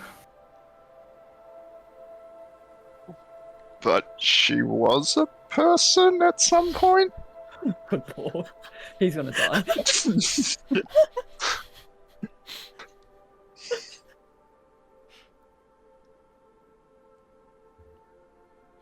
All you can do is talk about her achievements and her accomplishments, even if they were done in the service of evil that we oppose. But you still see what she has done.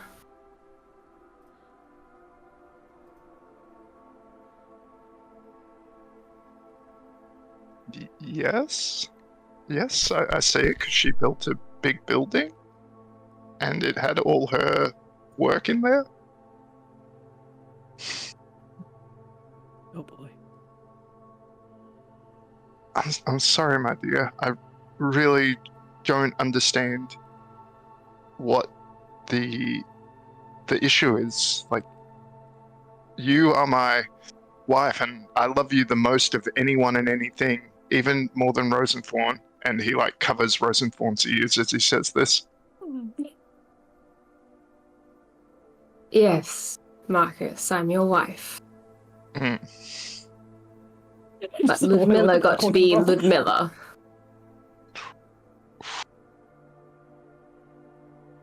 Forget it. I am...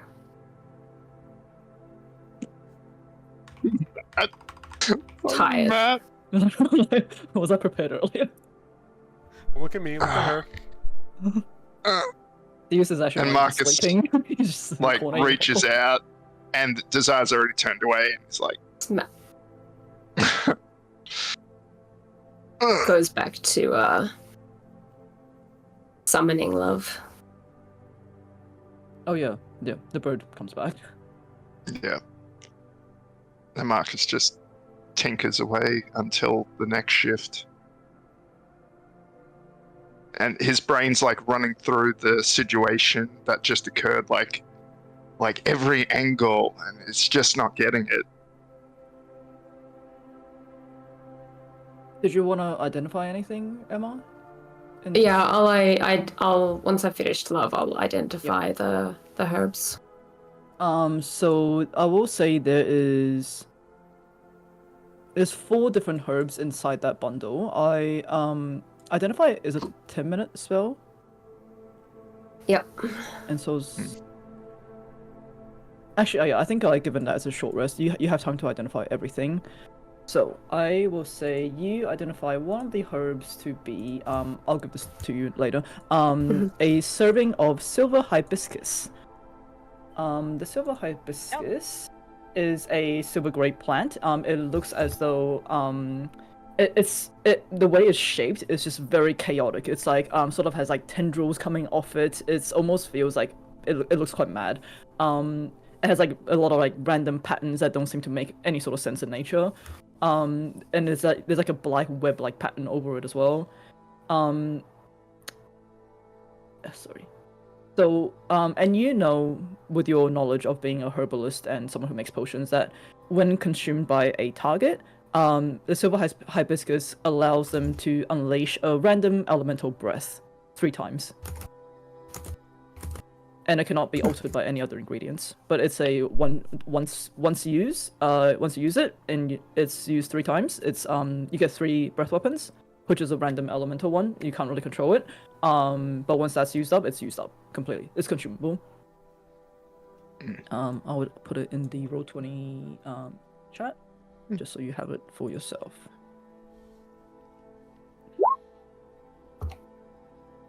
You also do find something else. Sorry, I'm going off a table here, so yep. You also do find something that looks to be like this huge yellow leaf. It's quite lush in comparison to everything else. You do know that its name is the Harada leaf, and it is a very addictive substance. It is not the cheese that we were talking about earlier, but it's sort of like it's almost like an ecstasy type thing. Like it causes like this euphoric sensation, and you know that when ingested, it causes the person who's ingested it to increase their strength score by 2. But however, because it's so potently addictive, it decreases their intelligence and wisdom score by 2 for the duration, and it cannot be altered with any other ingredients as well. And Cool. let me just find the exact wording for the mechanics of it.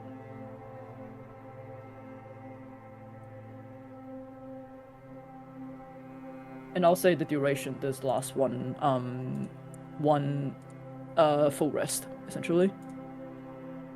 Right, until the next long rest. Okay. Yep. Sorry, I cannot be able to last one. Oh, it's good. It's good. Thank you. Last 2 long rest. And you do find this other type of this branch that seems to have like tiny little berries coming off it. Let me just get that as well.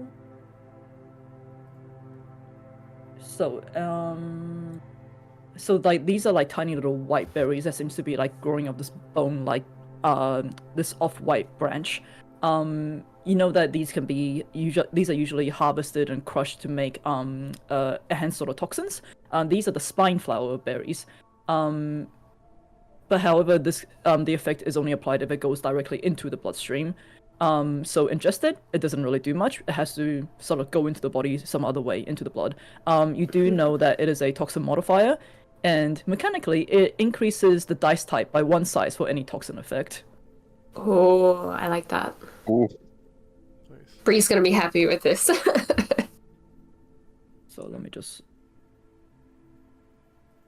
give that to you as well. And last one.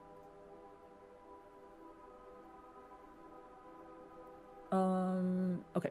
So lastly, you find what appears to be these small pea-sized pods that are growing off of this like almost like frosty like branch.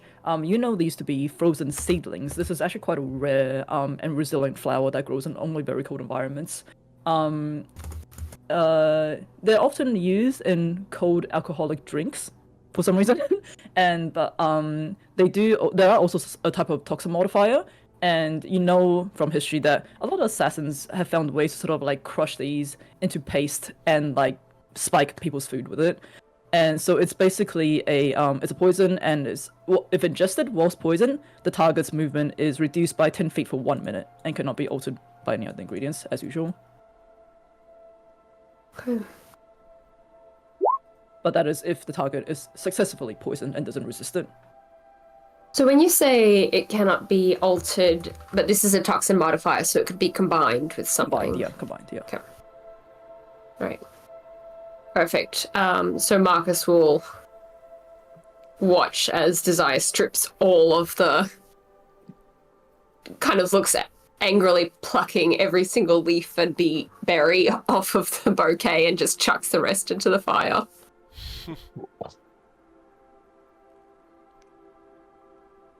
So yeah, that is the 4 different types of plants that Marcus has collected from the lab. There was also some like glass vials, but I don't remember if you picked that up or not. But I think you guys have enough glass vials that you can make potions for. Yeah, we haven't really been tracking that, so yeah. That's not something that we need to really track, I don't think.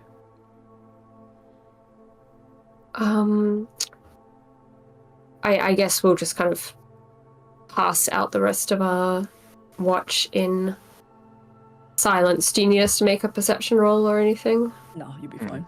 Okay. Also, you guys are relatively well hidden with the blizzard still going on outside, and the fact that you've sort of boarded up the mouth of the cave. You guys will be fine. Then I'll gently shake awake Bree and Annie, and I assume. Oh wait, hold on. Actually, give me a perception check. Give me a perception check. Well, Love's back, so I will do mine, and then I will do Love's.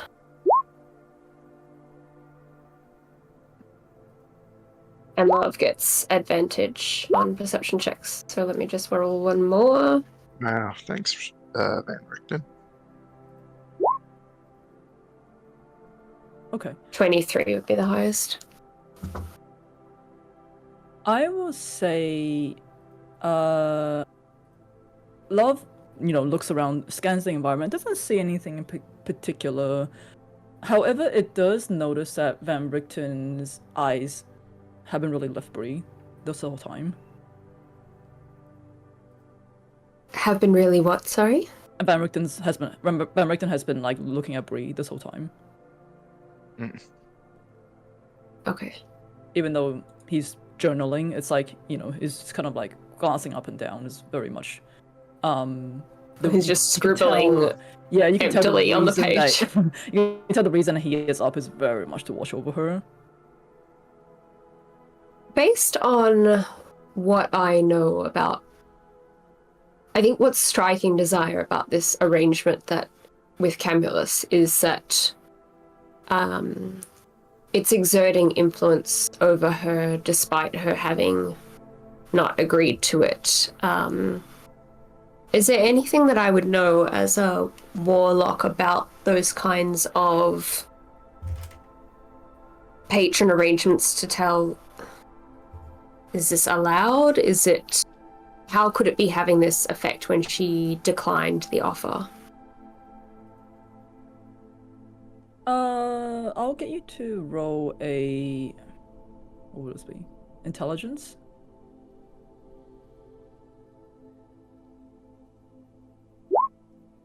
I'm just going to add because I haven't used it, my Dark One's Blessing on that before I go to bed. Sorry, not Dark One's Blessing, Dark One's Luck. That's Nice. 18. Last roll of the day.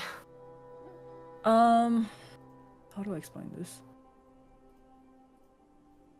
What you know of the dark powers and the deals that it sometimes cuts with people, and yes, it does work similarly to the way that a warlock patron would make a pact. Just mechanically, I will say it isn't necessary mean if Bree were to take it, it will reclass her into a warlock. But it is instead of like how do I say this? Like the power that Camulus was offering at this particular time wasn't gonna be like an ongoing thing. It was like if you agree to this, I will give you the power to save your friends now, kind of thing. It doesn't mean she's gonna have whatever the power is given for the rest of her life. But a lot of deities, they work very differently from each other. Sorry, can you just remind me again exactly what it is you're asking before I ramble on? as a warlock, I've made an agreement with an entity. This Camulus appears to be controlling Brid despite her turning down the agreement. So I guess I'm trying to figure out why it would even bother to ask if it was already having some control over her. What's the extent of the influence that it can have without her agreeing? And yeah, I maybe this is a question for me to take to Glacier later, to say, is there any way for her to break that? But I'm just trying to mull over what I know at this point in time. Trying to see how I can explain this best. It may be something that I don't know, because I think I will talk to Glacier later, like next time we get together about this, because I'd like to get her perspective on what's going on. I will say that you do know that a lot of these kind of deities can be quite vengeful and sort of like deal out punishments and the short end of the stick show you not agree to the pact. Bri had already when she was younger, because of what happened at that time when she had to save her sister, had already made some sort of connection with Camulus, and he's had a little bit of a hold on her since. Just by being so close to where his crypt lies, it just seems that power has been amplified, and he's used this as an opportunity to reach out and say, hey, I can provide you more power, if you agree to do more for me. Right. But now that she's declined that, it's obviously not happy, and it's kind of like, well, I've been helping you this whole time to control this bloodlust, but if you're not gonna make this deal with me, then off you go. See how long you can survive on your own. Mm-hmm. Okay. Kind of what's happening here. Does that make any sense? I'll mull over it some. It's very different to what Desire's experienced, to be sure. I will say it's not quite the same as like a warlock patron specifically. Like dark powers, it's like it's probably not as powerful as a warlock patron, I don't think, but it is just especially because a lot of these dark powers are their usual potentness of the power has been very much suppressed because of being locked in the Amber Temple. Mm-hmm. Yeah, I'll say that's what you can glean from that role. All right. Then we'll pass on to the next shift. Yeah, so the Annie and the Halflings can take this one as well. Yes. Annie and Marcus. the Halflings is the best band name. Yep. Isn't it? That's great. I will say, Van Richten for a moment does look like he wants to stay up, but given the exhaustion of the day, he very reluctantly goes to rest. And Marcus will rouse Juice and then just kind of try to pull him aside and be like, Mr. Waldura, I need to talk to you. Can you explain man women to to man. Sure, Marcus. Oh God. So- what's up? So you're a man of the cloth, and I presume you've spoken to many couples, perhaps tens, maybe hundreds, in the past to help them resolve their marital issues. I was hoping if you could help me with a situation I find myself in. Of course, Marcus. I appreciate you coming to me with this. At 4 a.m. What seems to be the problem? Out of my office He's hours. just rubbing like sand shit out of his eyes. Yeah, so Marcus will just explain, roughly what happened about how he was complimenting Ludmilla's stuff and Desire kept getting unhappy and more unhappy, and he's like, I know this isn't possible. Like, I thought, like, maybe she could be jealous, but I know that's not possible because, she's very dedicated and loving and all this. So I just wondered if perhaps you had additional insights into what may be going on. Okay, so let me get this straight, Marcus. You're talking to Desire about Ludmilla Ludmilla. and the things that Ludmilla did, and That's right. when you say, oh, Ludmilla's whatever thing was good because it was this thing, or it was impressive because of this Yes. thing, you said this. That's right. You saw then Desire got upset, and then you kept Yes. saying the thing that made her upset in a different way. Do I have about the size of it? In short, yes, Alright. because I thought maybe it was my explanation that was not right. Ah, I see. All right, we're gonna try Mm-hmm. this different strategy next time. I think you'll find it. All right, I'm listening. Better. All right, so the next time you say something and you see Desire doesn't like it, think about what the exact opposite of what you just said was, and then find a way to say that in the next part of the conversation, and then like add on to like an I'm sorry with that, and see how that goes the next time. Now, you may think, well, that may not be what I think. That doesn't matter. Because what you want is your wife to be happy, right? Of course. Well, try it out. If your wife looks much happier after saying that, you got the answer. You figured it out. It's a very special type of deduction that we use in the cloth a lot. Now, some people are going to say it's technically lying, but it's not really when you think about it. You just are trying to figure out what the person wants and thinks, and you're going to tell them that that's the thing that you think.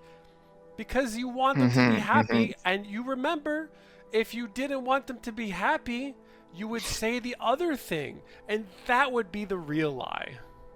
Right? So Right. you see Marcus is furiously writing all this down, and he says, oh, such sage advice once again.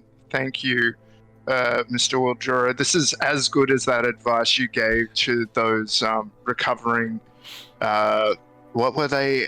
Alcohol? No, you encouraged them towards alcoholism and adopting children. That was excellent advice. If only we could forge these diamonds of wisdom into real diamonds, we'd never have an even issue. We could just have our own diamond mine just spouting from my mouth. I know, we would collapse the entire economy of weddings. It would be excellent. But you did mention one thing that I think I didn't touch on. So she said something at the end there that she is my wife, but that I was seeing Ludmilla as a person. And I'm not sure what she meant by that, because obviously, my wife is better than being just seen as a person. So I wonder if you have any advice on that one. I'm not going to pretend to know exactly what Desire was thinking when making an implication about someone being a person or not. But if she told you that Ludmilla's not a person, again, think in your head. You said Ludmilla's a person. Try saying something like, "You're right, dear. Ludmilla is not a person," and figure out some other way to describe her, perhaps that is not, unperson-like. Perhaps I don't know exactly what Desire was thinking, to be honest, in that from your description there, but start from there. I think you gotta like try things on for size and see how they work out. Yeah, just like when you're putting on new clothes, you got to try them on for size. This is great advice. Thank you so much. I think I'm going to sleep a lot better now. Incremental improve. I'm glad I could be of service. May Eladra bless you. Yeah. No worries. May she bless us all. Thank you, Mr. Wildura. You've saved. You've done a greater service than you know. I hope so. We all got to make sure we're all sticking together. Exactly. And Marcus pats you on the shoulder and says, "And I'm so sorry about Claudia," as he leaves. Just really sticking the foot in the mouth. Juice just goes blank stare. What the sky? Oh. And yeah, Marcus goes to Drew's sleep. just like, how does this halfwit get married? When Elijah, why? Stupid tall guys. It's not all about the height, you know.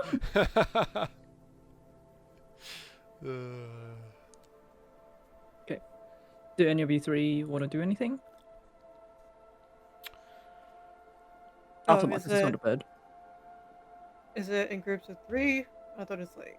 So it's currently Annie and Bree and Deuce up right now. Marcus has gone to bed after that spiel. Okay, so we only need 2 shifts. So. Also, yeah. Okay.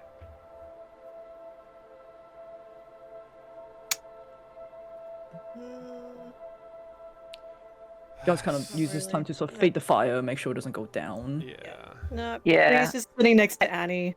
I think she just needs. Yeah. She's just feeling. I think they're probably just kind of like, just sitting both in silence, kind of like, probably like huddled up to each other, just kind of staring at this fire, sort of mulling over everything from the past, like, day, half day.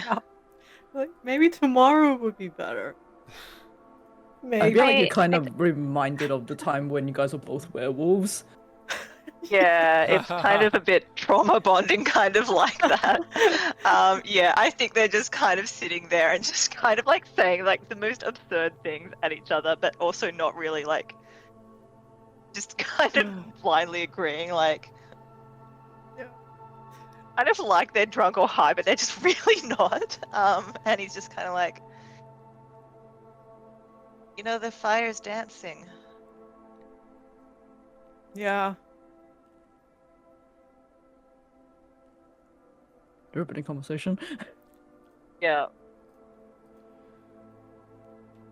Juice will mm. walk over, just seeing the two of them focusing on the flames. Still kind of trying to recover from Marcus's Assault. yeah. Assault is a good word for it. So Marcus just gave me an idea. What? Oh no. So Strahd is now down a wife, right? Uh-huh. We've maybe, you know, he'll be occupied now, coming after us. Maybe we bought us some time before he is able to marry Irina. He'll be distracted with other things. But I was thinking, Like killing us. well, see, that's the thing. He'll waste some time killing us, or trying to kill us maybe, but think of it this way. If you're in his position, and you're marrying Irina, who he thinks is Tatiana, who's the love of his life, and he seems like that's the only thing that's important to him, why does he need his other wives anymore? He's not going to spend any time with them. Like, it's kind of obvious that he has this dedication to this one woman, and everyone else has just been kind of what he's been doing in the meantime. Whether it's Ludmilla and company, Escher. We already know Escher's kind of on the fence about supporting Strahd anyway. So there's 2 things here. Either the other wives should sort of realize, hey, why defend him when he can't defend us, and when he's going to be marrying this other bride who he puts ahead of us, despite her being technically brand new in the form of Irina. Either, in Strahd's eyes, why should he be upset about these wives that he's losing, or this wife that he lost, when he's getting a new one anyway? And if not, if that is how he sort of takes it, then maybe the other wives we can undermine their confidence in him a little bit, no matter which way he goes. whether he wastes time trying to avenge Ludmilla and come after us, or if he seems nonchalant about it, it's kind of he'll lose either way here, because it will undermine like how he treats his other so-called wise. He's willing to let anybody else be thrown under the bus, and it feels like there's some play there that we can make one way or the other, no matter what he does at this point. Blind devotion to And he pushes. yeah, blind devotion to Irina may undermine him in the end.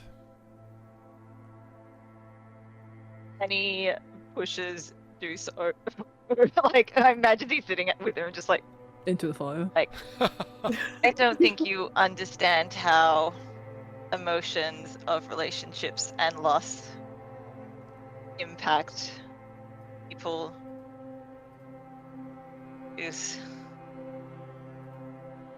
I think I do. I think playing their I think emotions against each other. Al, you're not an insider in the castle. How are we gonna get? No. I'm not the insider, Who's left? but we may have an Life-wise. insider. Yeah. Having shown that we can take the stuff from Strahd. I know that Escher seems like we may have, earned something. If anything else, he's moved up one rank now in the harem of Strahd. You don't know that though. Didn't he tell us that we need to prove, that we could actually do something before he'd help us? I don't know what else we have to do than taking out one of his brides. You're gonna be under such scrupulous eye now from him, from Rahadan. I don't think this is the way that you think it is. I think it's exactly the way I think it is. How would you go about it? I'm not sure. That's why I'm bringing this up to you all. That's why I'm like, yeah, it's interesting ideas, but realistically, is that even possible? I mean, we can communicate with Escher. We can communicate with pretty much whoever we want. It's just a matter of taking the time to find out who the weak point is. If we find out there's no weak point, so be it. I don't think it hurts us really either way. But emotions being played against each other, emotions are powerful.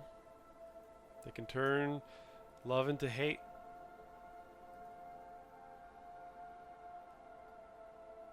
Something to sleep on, maybe. I think I've got enough to sleep on. Fair enough.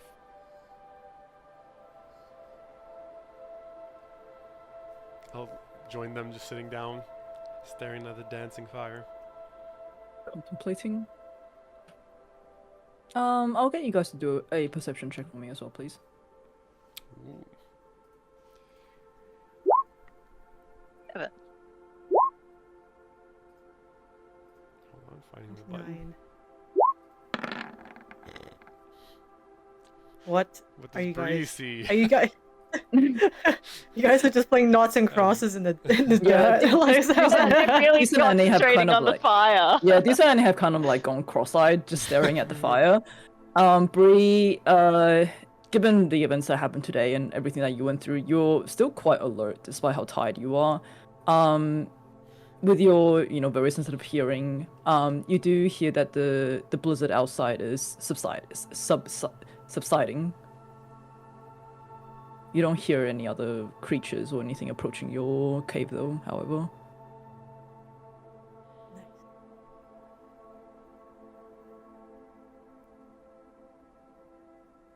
Do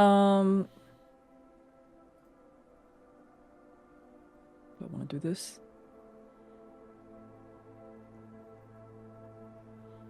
No, that's fine. Keep going. Yeah, I'll say you guys don't.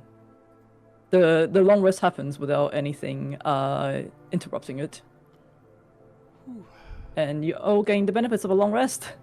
Woo! Yay. Oh, thank God. You finally hit that long rest button Yes, give me long. after like 4 sessions. Give me. Oh, thank God. Much And during better. Oh, God. in the morning when you wake, you can see the very thin lighting coming through what cracks has formed in the snow barrier that you put up, breaking a little bit of that down. It is still windy outside as it always is. However, the blizzard that has made it very, very hard to like see in the distance beforehand in the night before has subsided quite a bit. Where you are now, and just in the distance, you do see the very, very faint glow of the light from Argynvost. Ooh. Right. And with that, I think we can go into a break ourselves, and we can come back in half an hour or so. We'll probably have a shorter session today, given that I have to work tonight. But yes, we'll see what happens when we come back. Awesome. See everybody then. Yay.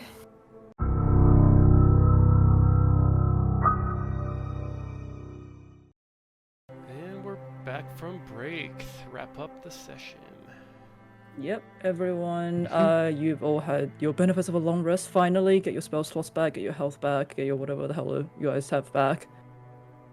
I will say it is daytime now, kind of like fresh morning. The blizzard has, I keep saying subsided, it surely is another word for it. The blizzard has died down.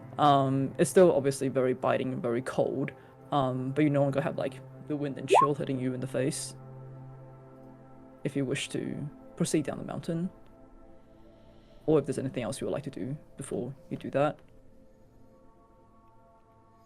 Mm, Can we tell as we leave the cave, just looking around, things have abated a little bit, just making sure nothing seems off? No one's hiding around suspiciously in the mountains? Do a perception check for me. yeah, I'll do a scout around the entrance or wherever we're looking Mhm. out from. Survival check for you then. 11. 11 and 20. do you don't quite see any differences in the cave? Given that you guys were the only occupants and the entrance was quite well sealed, it does not seem, nothing seems to have changed. Bree, it's a little bit hard to tell if anyone has been around, considering the blizzard last time would have moved the snow quite a bit. But apart from the build-up you would have expected at the mouth of the cave, there's not much you can surmise in terms of like footprints or anything like that. You don't see any ghosts around. There's no quicksand in the near vicinity. No, No, owlbears. No owlbears. Oh. Are Are there owlbears in Barovia? Yes. Do I just get rid of the short sword +2? Yep. And just add. So it just becomes a normal short sword again. And then add a cloak of protection in. And also. Okay. I just deleted it. Okay, well. That's fine. You can just add it Throws it again off later. the cliff. Don't worry about it. Yeet! And now you get a cloak. And yeah, the other thing I switched around. So I got rid of Desire's wing shoes and added gauntlets of ogre strength. So Marcus is looking slightly muscular. Like maybe that modify memory of juice kind of awakened something in him. I don't know. What does Gauntlet of Ogre Strength give you? Set your strength to 19. Jesus Christ, I can't. Why? I can't. Because How long? like He's weak. as long as you've got the item equipped. Something male performance something. How does that affect your stats, like attacks wise? Because you're not strength based. I use intelligence for my attack rolls, so it doesn't affect them. But it means if something tries to grapple us, Marcus, it's a bit easier to Yeah. break out. Can't use strength against you anymore. Pretty much. I will find another way. I believe in you. You will prevail. Yep. Marcus, you need to make a Yep. DC 10 con save. Alright. What the fuck happened?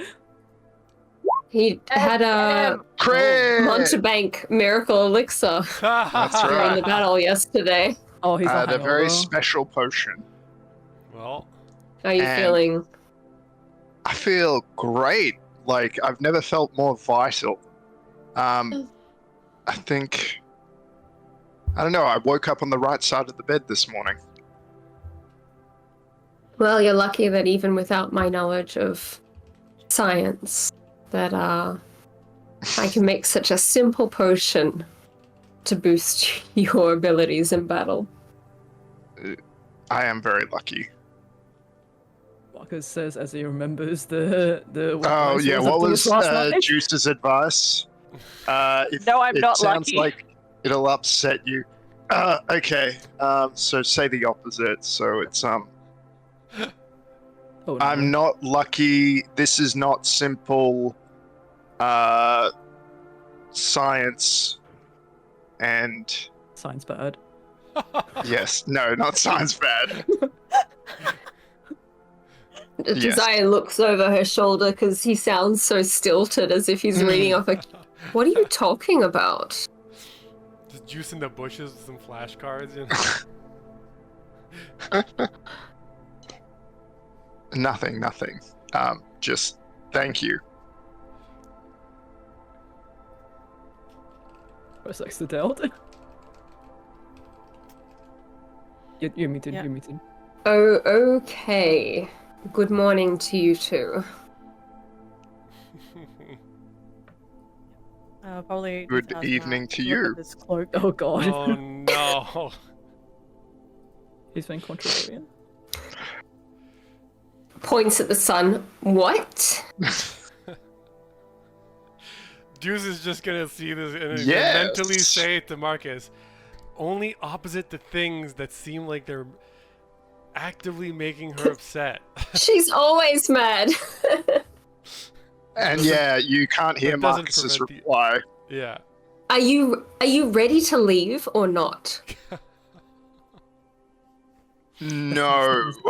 Get it together!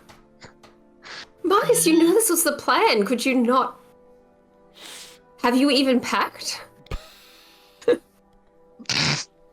No. Oh my god.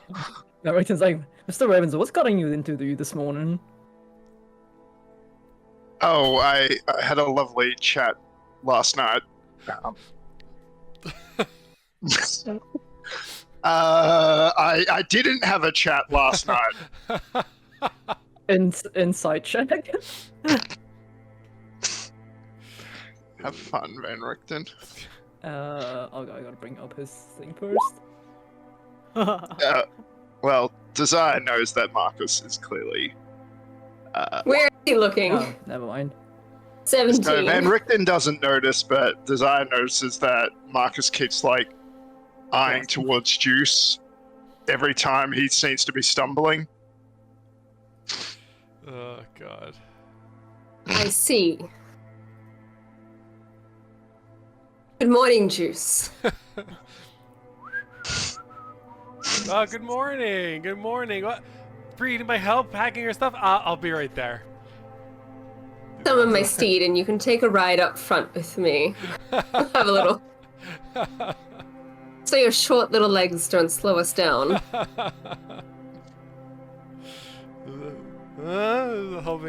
Trying to help Brid, just getting in her way, just trying to help her pack her stuff. Uh-huh. What the fuck? Don't touch my shit. Okay, so it doesn't take too long for you guys to sort of gather up all of your supplies, and I assume you break the snow barrier that you have put up in the mouth of the cave, and soon you're greeted by the morning sun, or dull sun, behind the clouds of the day. Yeah. So I guess to Argynvald's Holt.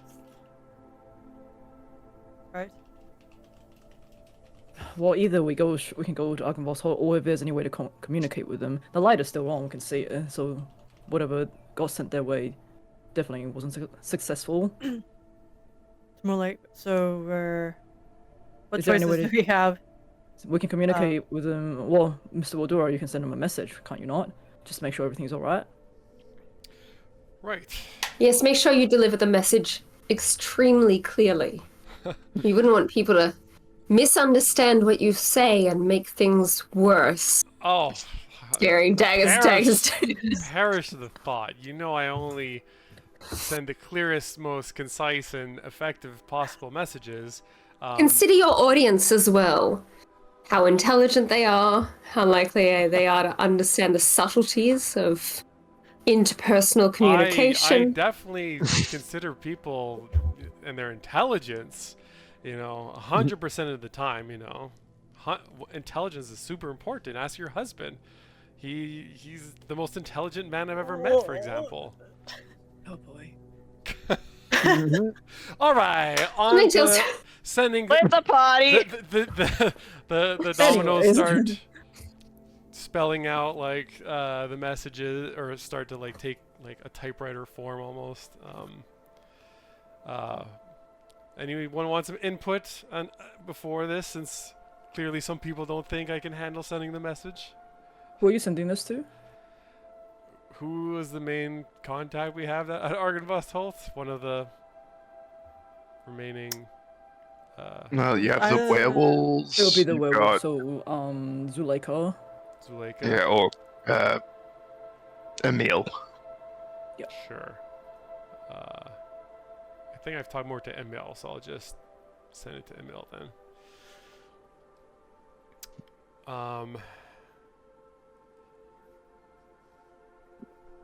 Hey boy. Emil. Ludmilla's down. Lab.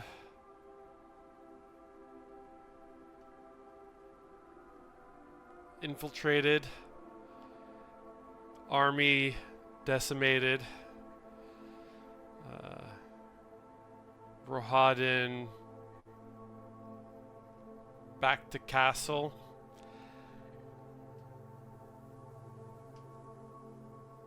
Do you need any help? Or is everything clear and safe? The two more words. Love juice. Love deuce. Over. A few moments later, you hear back Emil's voice in your head. You hear, army attacked last night. Able to set ambush, given prior warning. We are safe. So is the light. Captured spawn leader. Ooh. Esmeralda aided our efforts. I'll as it's coming back into my mind, my little dominoes will like spell out the message so everyone can like read it as I'm receiving it. Just my flavor of telling them how to what happened. Has that always been that way? No, that's just like an extra thing for me to just communicate quicker. I'll say at this point, Bree, you have the sending stone that Ez gave you, yeah? We I have think- one. I think it was a sending stone, I'm pretty sure. Or some. Look in your inventory. I thought I had given you one. I mean, I have one default one with You have one Van with Van Richten. Richten, but I'm pretty sure you have one with Ez, or am I misremembering?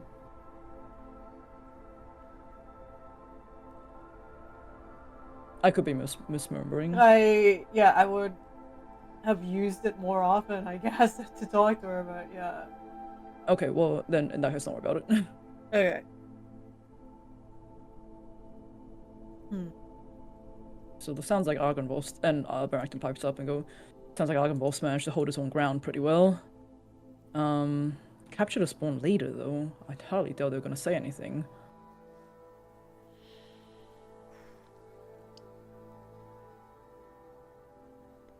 They could. Should Do we even know what a spawn leader is? We encountered them before?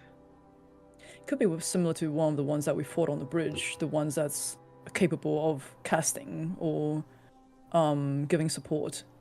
Seems to be a little bit.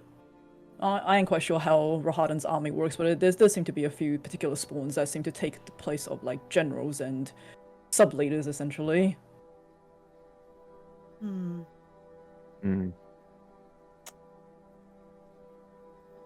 Should we help them deal with that spawn leader? Or like where else do we need to go exactly?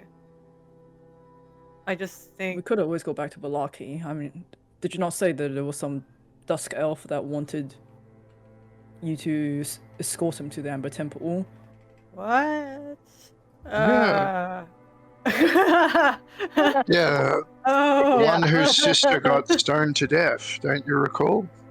He stoned her to death, yes. Oh, probably shouldn't bring that up then. Scroll He knows that though. down. List of quests. So let's go. Casimir. Yeah. Hold on. Casimir. Either way, I don't think it's a bad idea if we go to one of the bigger towns just to lay low for a little bit, blend in to the citizens. No Krezik doubt. is far too hard to hide ourselves in. It's such a small town. We might stand a better chance of We have more allies. in going Valaki. undetected in Valaki, and it's a shorter distance to contact Keepers of the Feather will be those we willing know to in lend a helping hand Barovia. too. Okay. Off to Mhm. Valaki, then that's Makes sense. letter N. N. Oof. It is gonna be like a whole day trip. Yeah, okay. Yep. Right. That's just what Van Richten has suggested. If you guys want to do anything else, like please say so. Just you don't have to go with what he says. No, I think Valaki was the plan because we've got allies there. The Muriel's there as well, right? Muriel's there, as well as the other keepers of the feather. I mean, another option is that I do have a tower on the banks of Lake Baraktok. Could be a middle point if people wish to go there instead. Oh yeah. We haven't If seen nothing your else- place. Yeah. How it's not- defensible is this tower, Mr. Van Richten?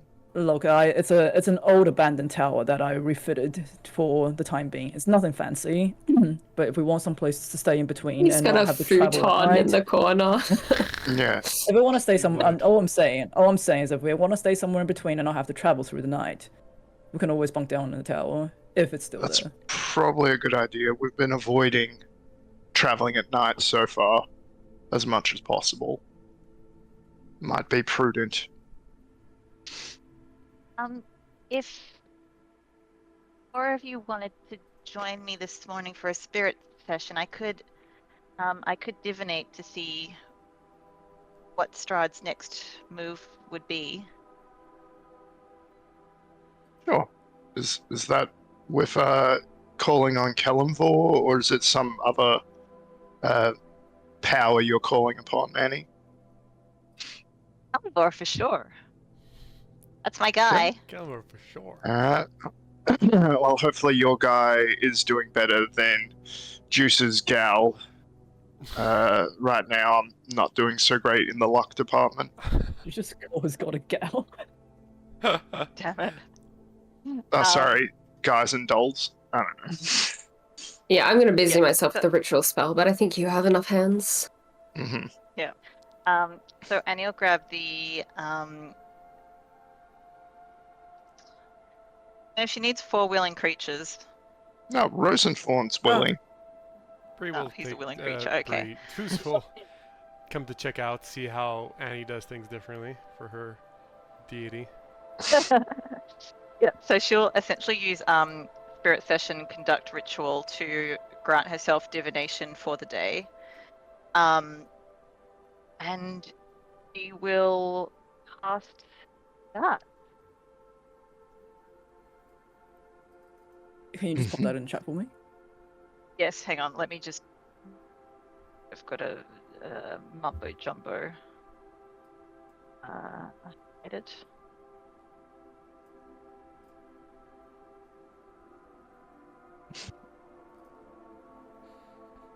How do I edit my character? Oh, manage.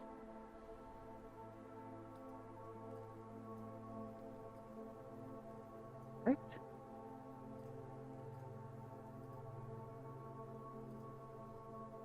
Has it come up? I can't see it.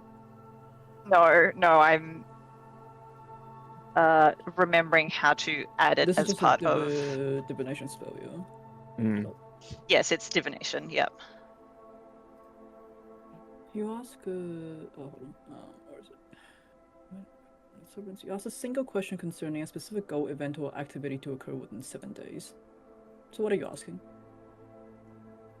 I am asking what Strahd's next move is.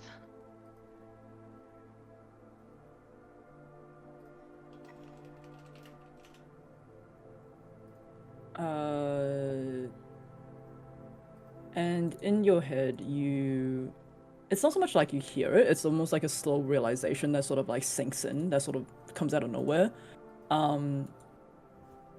You realize that he will mourn for the loss of one of his treasures, one of his longest loves, and his friend.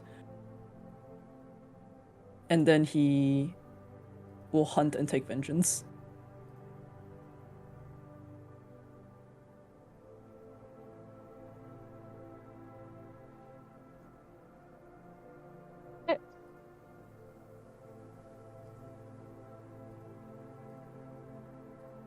I'll pass this on to the others. An optimistic note on which to start the day. Is that our inspiring note for the day? Also? Is that our inspiring words? You better watch yeah, out. the inspiring words are, yeah, he's going to be mourning the loss of his one of his oldest companions. That will hit him quite significantly, perhaps in ways that he didn't think were possible, as he wasn't even something that he can conceive could happen.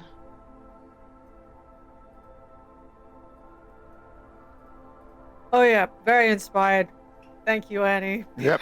Change has come. Very inspired. I mean, Thank fear can be inspiring too. Fear can be a driving motivator. How many temporary hit points is that? A kind of questionable amount for sure. What are we? Was it? It's been so long since last long rest. Yeah.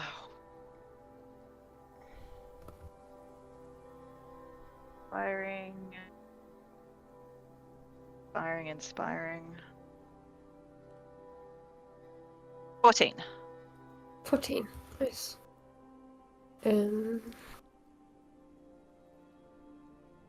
Thank you, Annie. So. Thank you, Annie. You're This- welcome. Always such a Can blessing in be- the morning.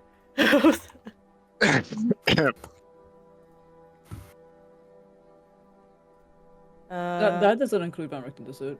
What it does? It 6 allies, including yourself. So yes, it can. It can either be 6. Van Richten or Rosenthorn. Probably Van You get- Richten. Van Richten? Okay. And how many is that? 14. 15.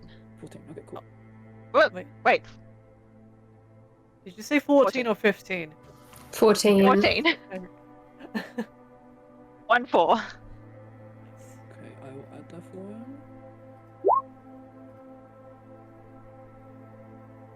Where's the Phantom Steed on the chat? Because I'm ritually summoning one so I don't have to walk all day. Like a pleb.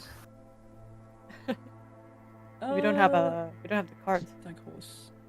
No, you definitely would not have the car here because these are like very narrow, snowy roads. Like you're not gonna be able to get a car through. Yeah, we left it with the pets, I think, right? Yes, I believe you did. Yeah. Okay. All right, we'll just start making our way. Making our way.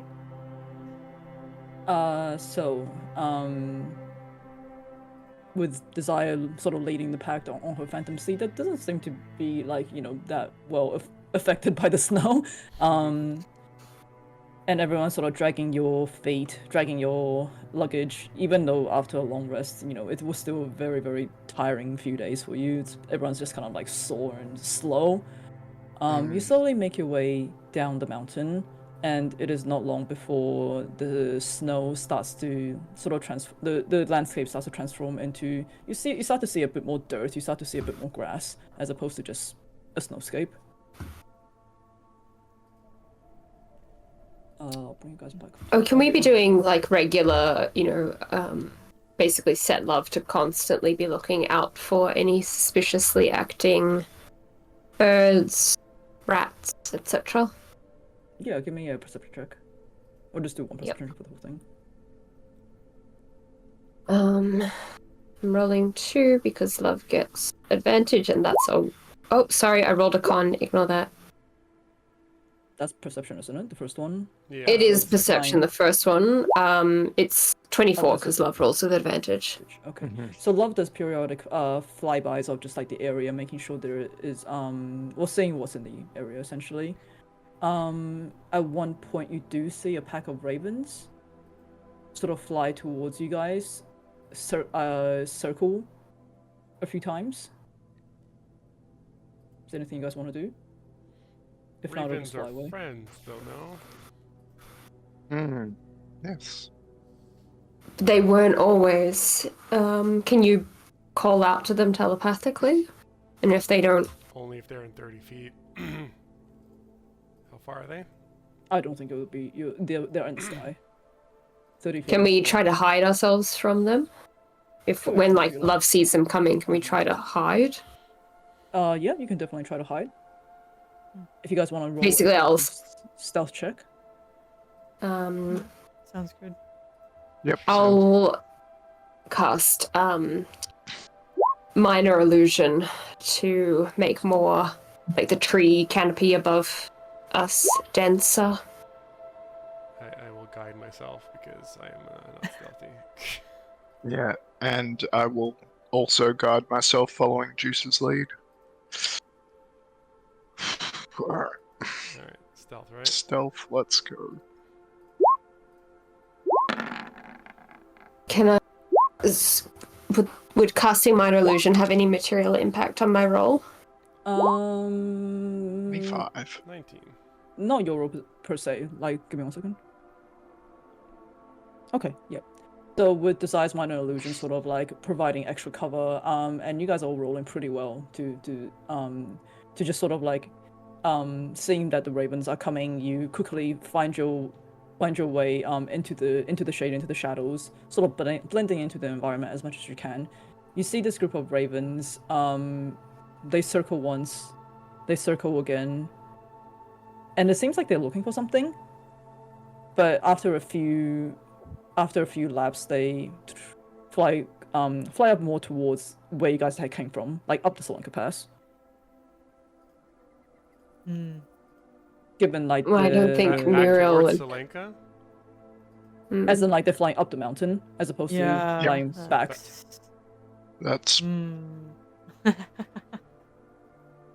That's just- from yeah. what's her name? I'll say to Van Richten,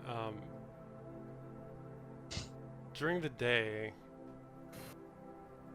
Strahd, his vampires that he controls, they have to sleep sometime, right? Do they need to be Yeah, usually. actively controlling any animals, creatures? Do they have to be awake in order to communicate and to control them? Or Not necessarily. I mean, if these creatures are working for him already, they're not under control per se, more as under command. Right. Doesn't look Better like we were be spotted safe. though, Yeah. so at least we'll just make sure that if Albert can keep an eye out, then if they come back, we're gonna attempt to hide again. Could be the book club. point. Also possible. I mean, the Forgot explosion about from that. them. Well, the explosion from that bridge surely alerted Yeah. many people across the valley. Hmm. Right. We'll just Be on quietly guards. continue walk through. Yeah. So you guys continue down Mount Gacchus. It is not long before you reach the bridge at the Lunar Lake. I'm guessing you guys are kind of like, keeping to the shadows. You're not exactly walking in the middle of the road. You're being quite pragmatic about how you're traveling. Yeah. Yep. Yep. So We've as been you through this way before. Yeah. So as you guys keep traveling, you see the beacon of Argonbost Hold is still very much lit. As you get closer, it's still shining quite brightly even in the day. It is not long before the view of Lake Baratok comes into view. I'm trying to find another word that's not view. And on the shores of Lake Baratok, you see a old abandoned tower, a watchtower, 3 levels. Let's see. So you approach this cold mountain lake that's enclosed by these like really misty the woods and rocky bluffs. You see thick fog is creeping across the stark still water of the lake. The trail ends at a grass-covered causeway that stretches 100 yards across the lake to a flat marshy island with a stone tower on it. You see the tower is old and is decrepit, with collapsing scaffolding clinging to one side, where this large gash has split the wall. You see time-worn griffin statues, their wings and flanks covered with moss, perched atop buttresses that support these walls. And I'll put you guys on the map right now.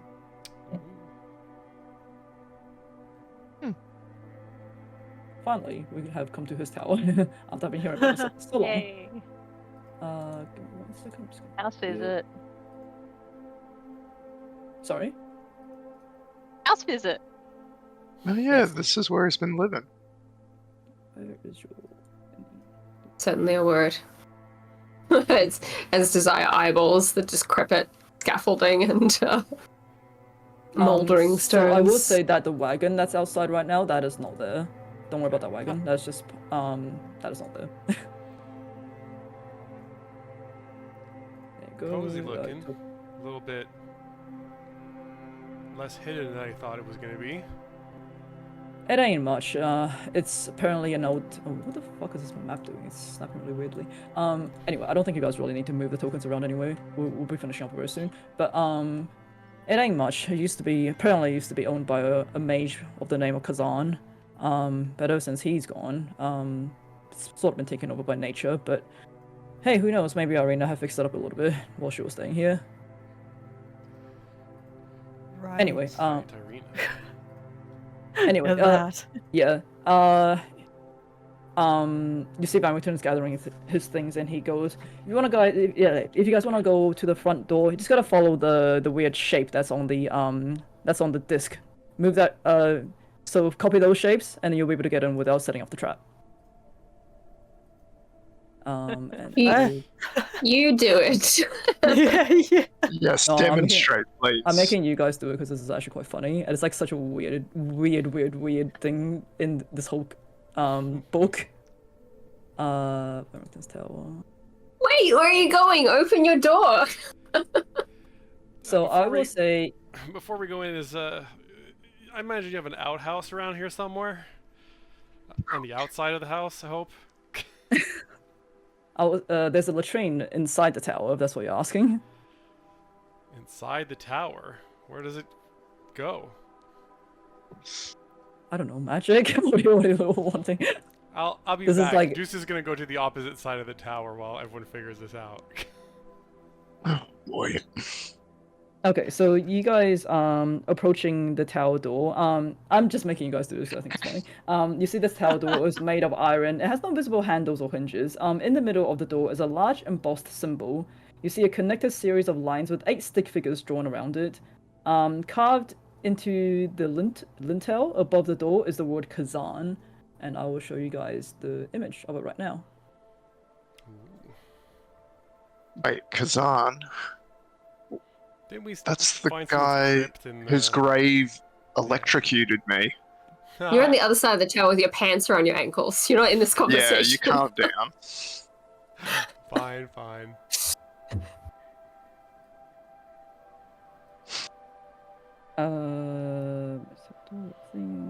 Okay.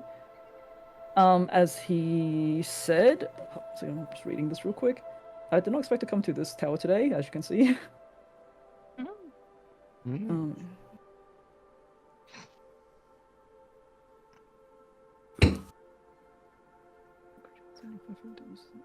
It's like just dance instructions.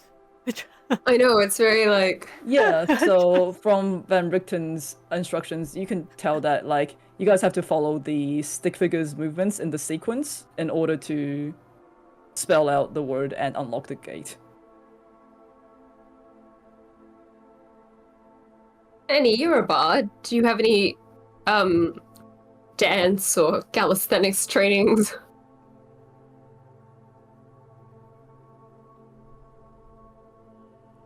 I don't think she Oh. heard that one. Oh, Oh. Emma dropped out. And amateur. Bye-bye. Wow. Okay. Oh, okay, I see. Yeah, so just follow the line. So it's just up, down, out, down, up, Wait, hold on. Up, thing, down. out, Yep. Up, down, all around. and then finish on down. Interesting. And with Marcus doing that in front of the door, you hear it as the door then very quietly swings open and grants you entry without killing you. Was interesting. I don't see myself very Marcus often at all. eyes desire and like tries to limit his praise and it's like, that was interesting. Okay, I will say at this point, just given the time frame, we will finish off here. You guys, we will I- start next session. Damn it. Yep, sorry. I was gonna give you a possible opportunity to end it, but if you want to end it, it's fine. No, what do you give me?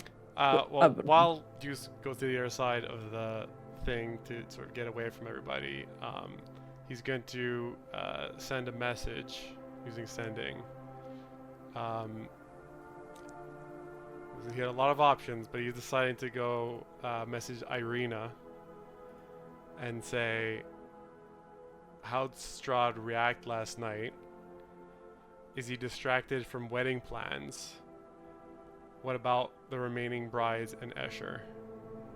Hope you're okay.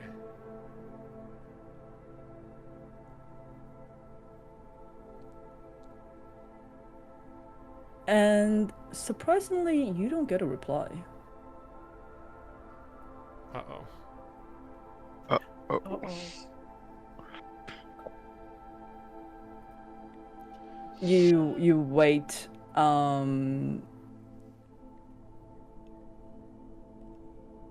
But you hear nothing.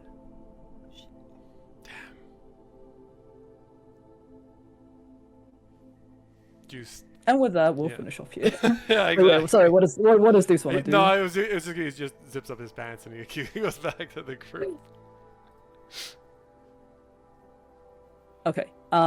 Cool. Well, I know it was a short session today, but thank you everyone. If you guys wanted to know how insane this puzzle was, it says, by the book, it says, if the arm positions are done out of order, a young blue dragon magically appears within 30 feet of the door and attacks all creatures it can see. Yo, what?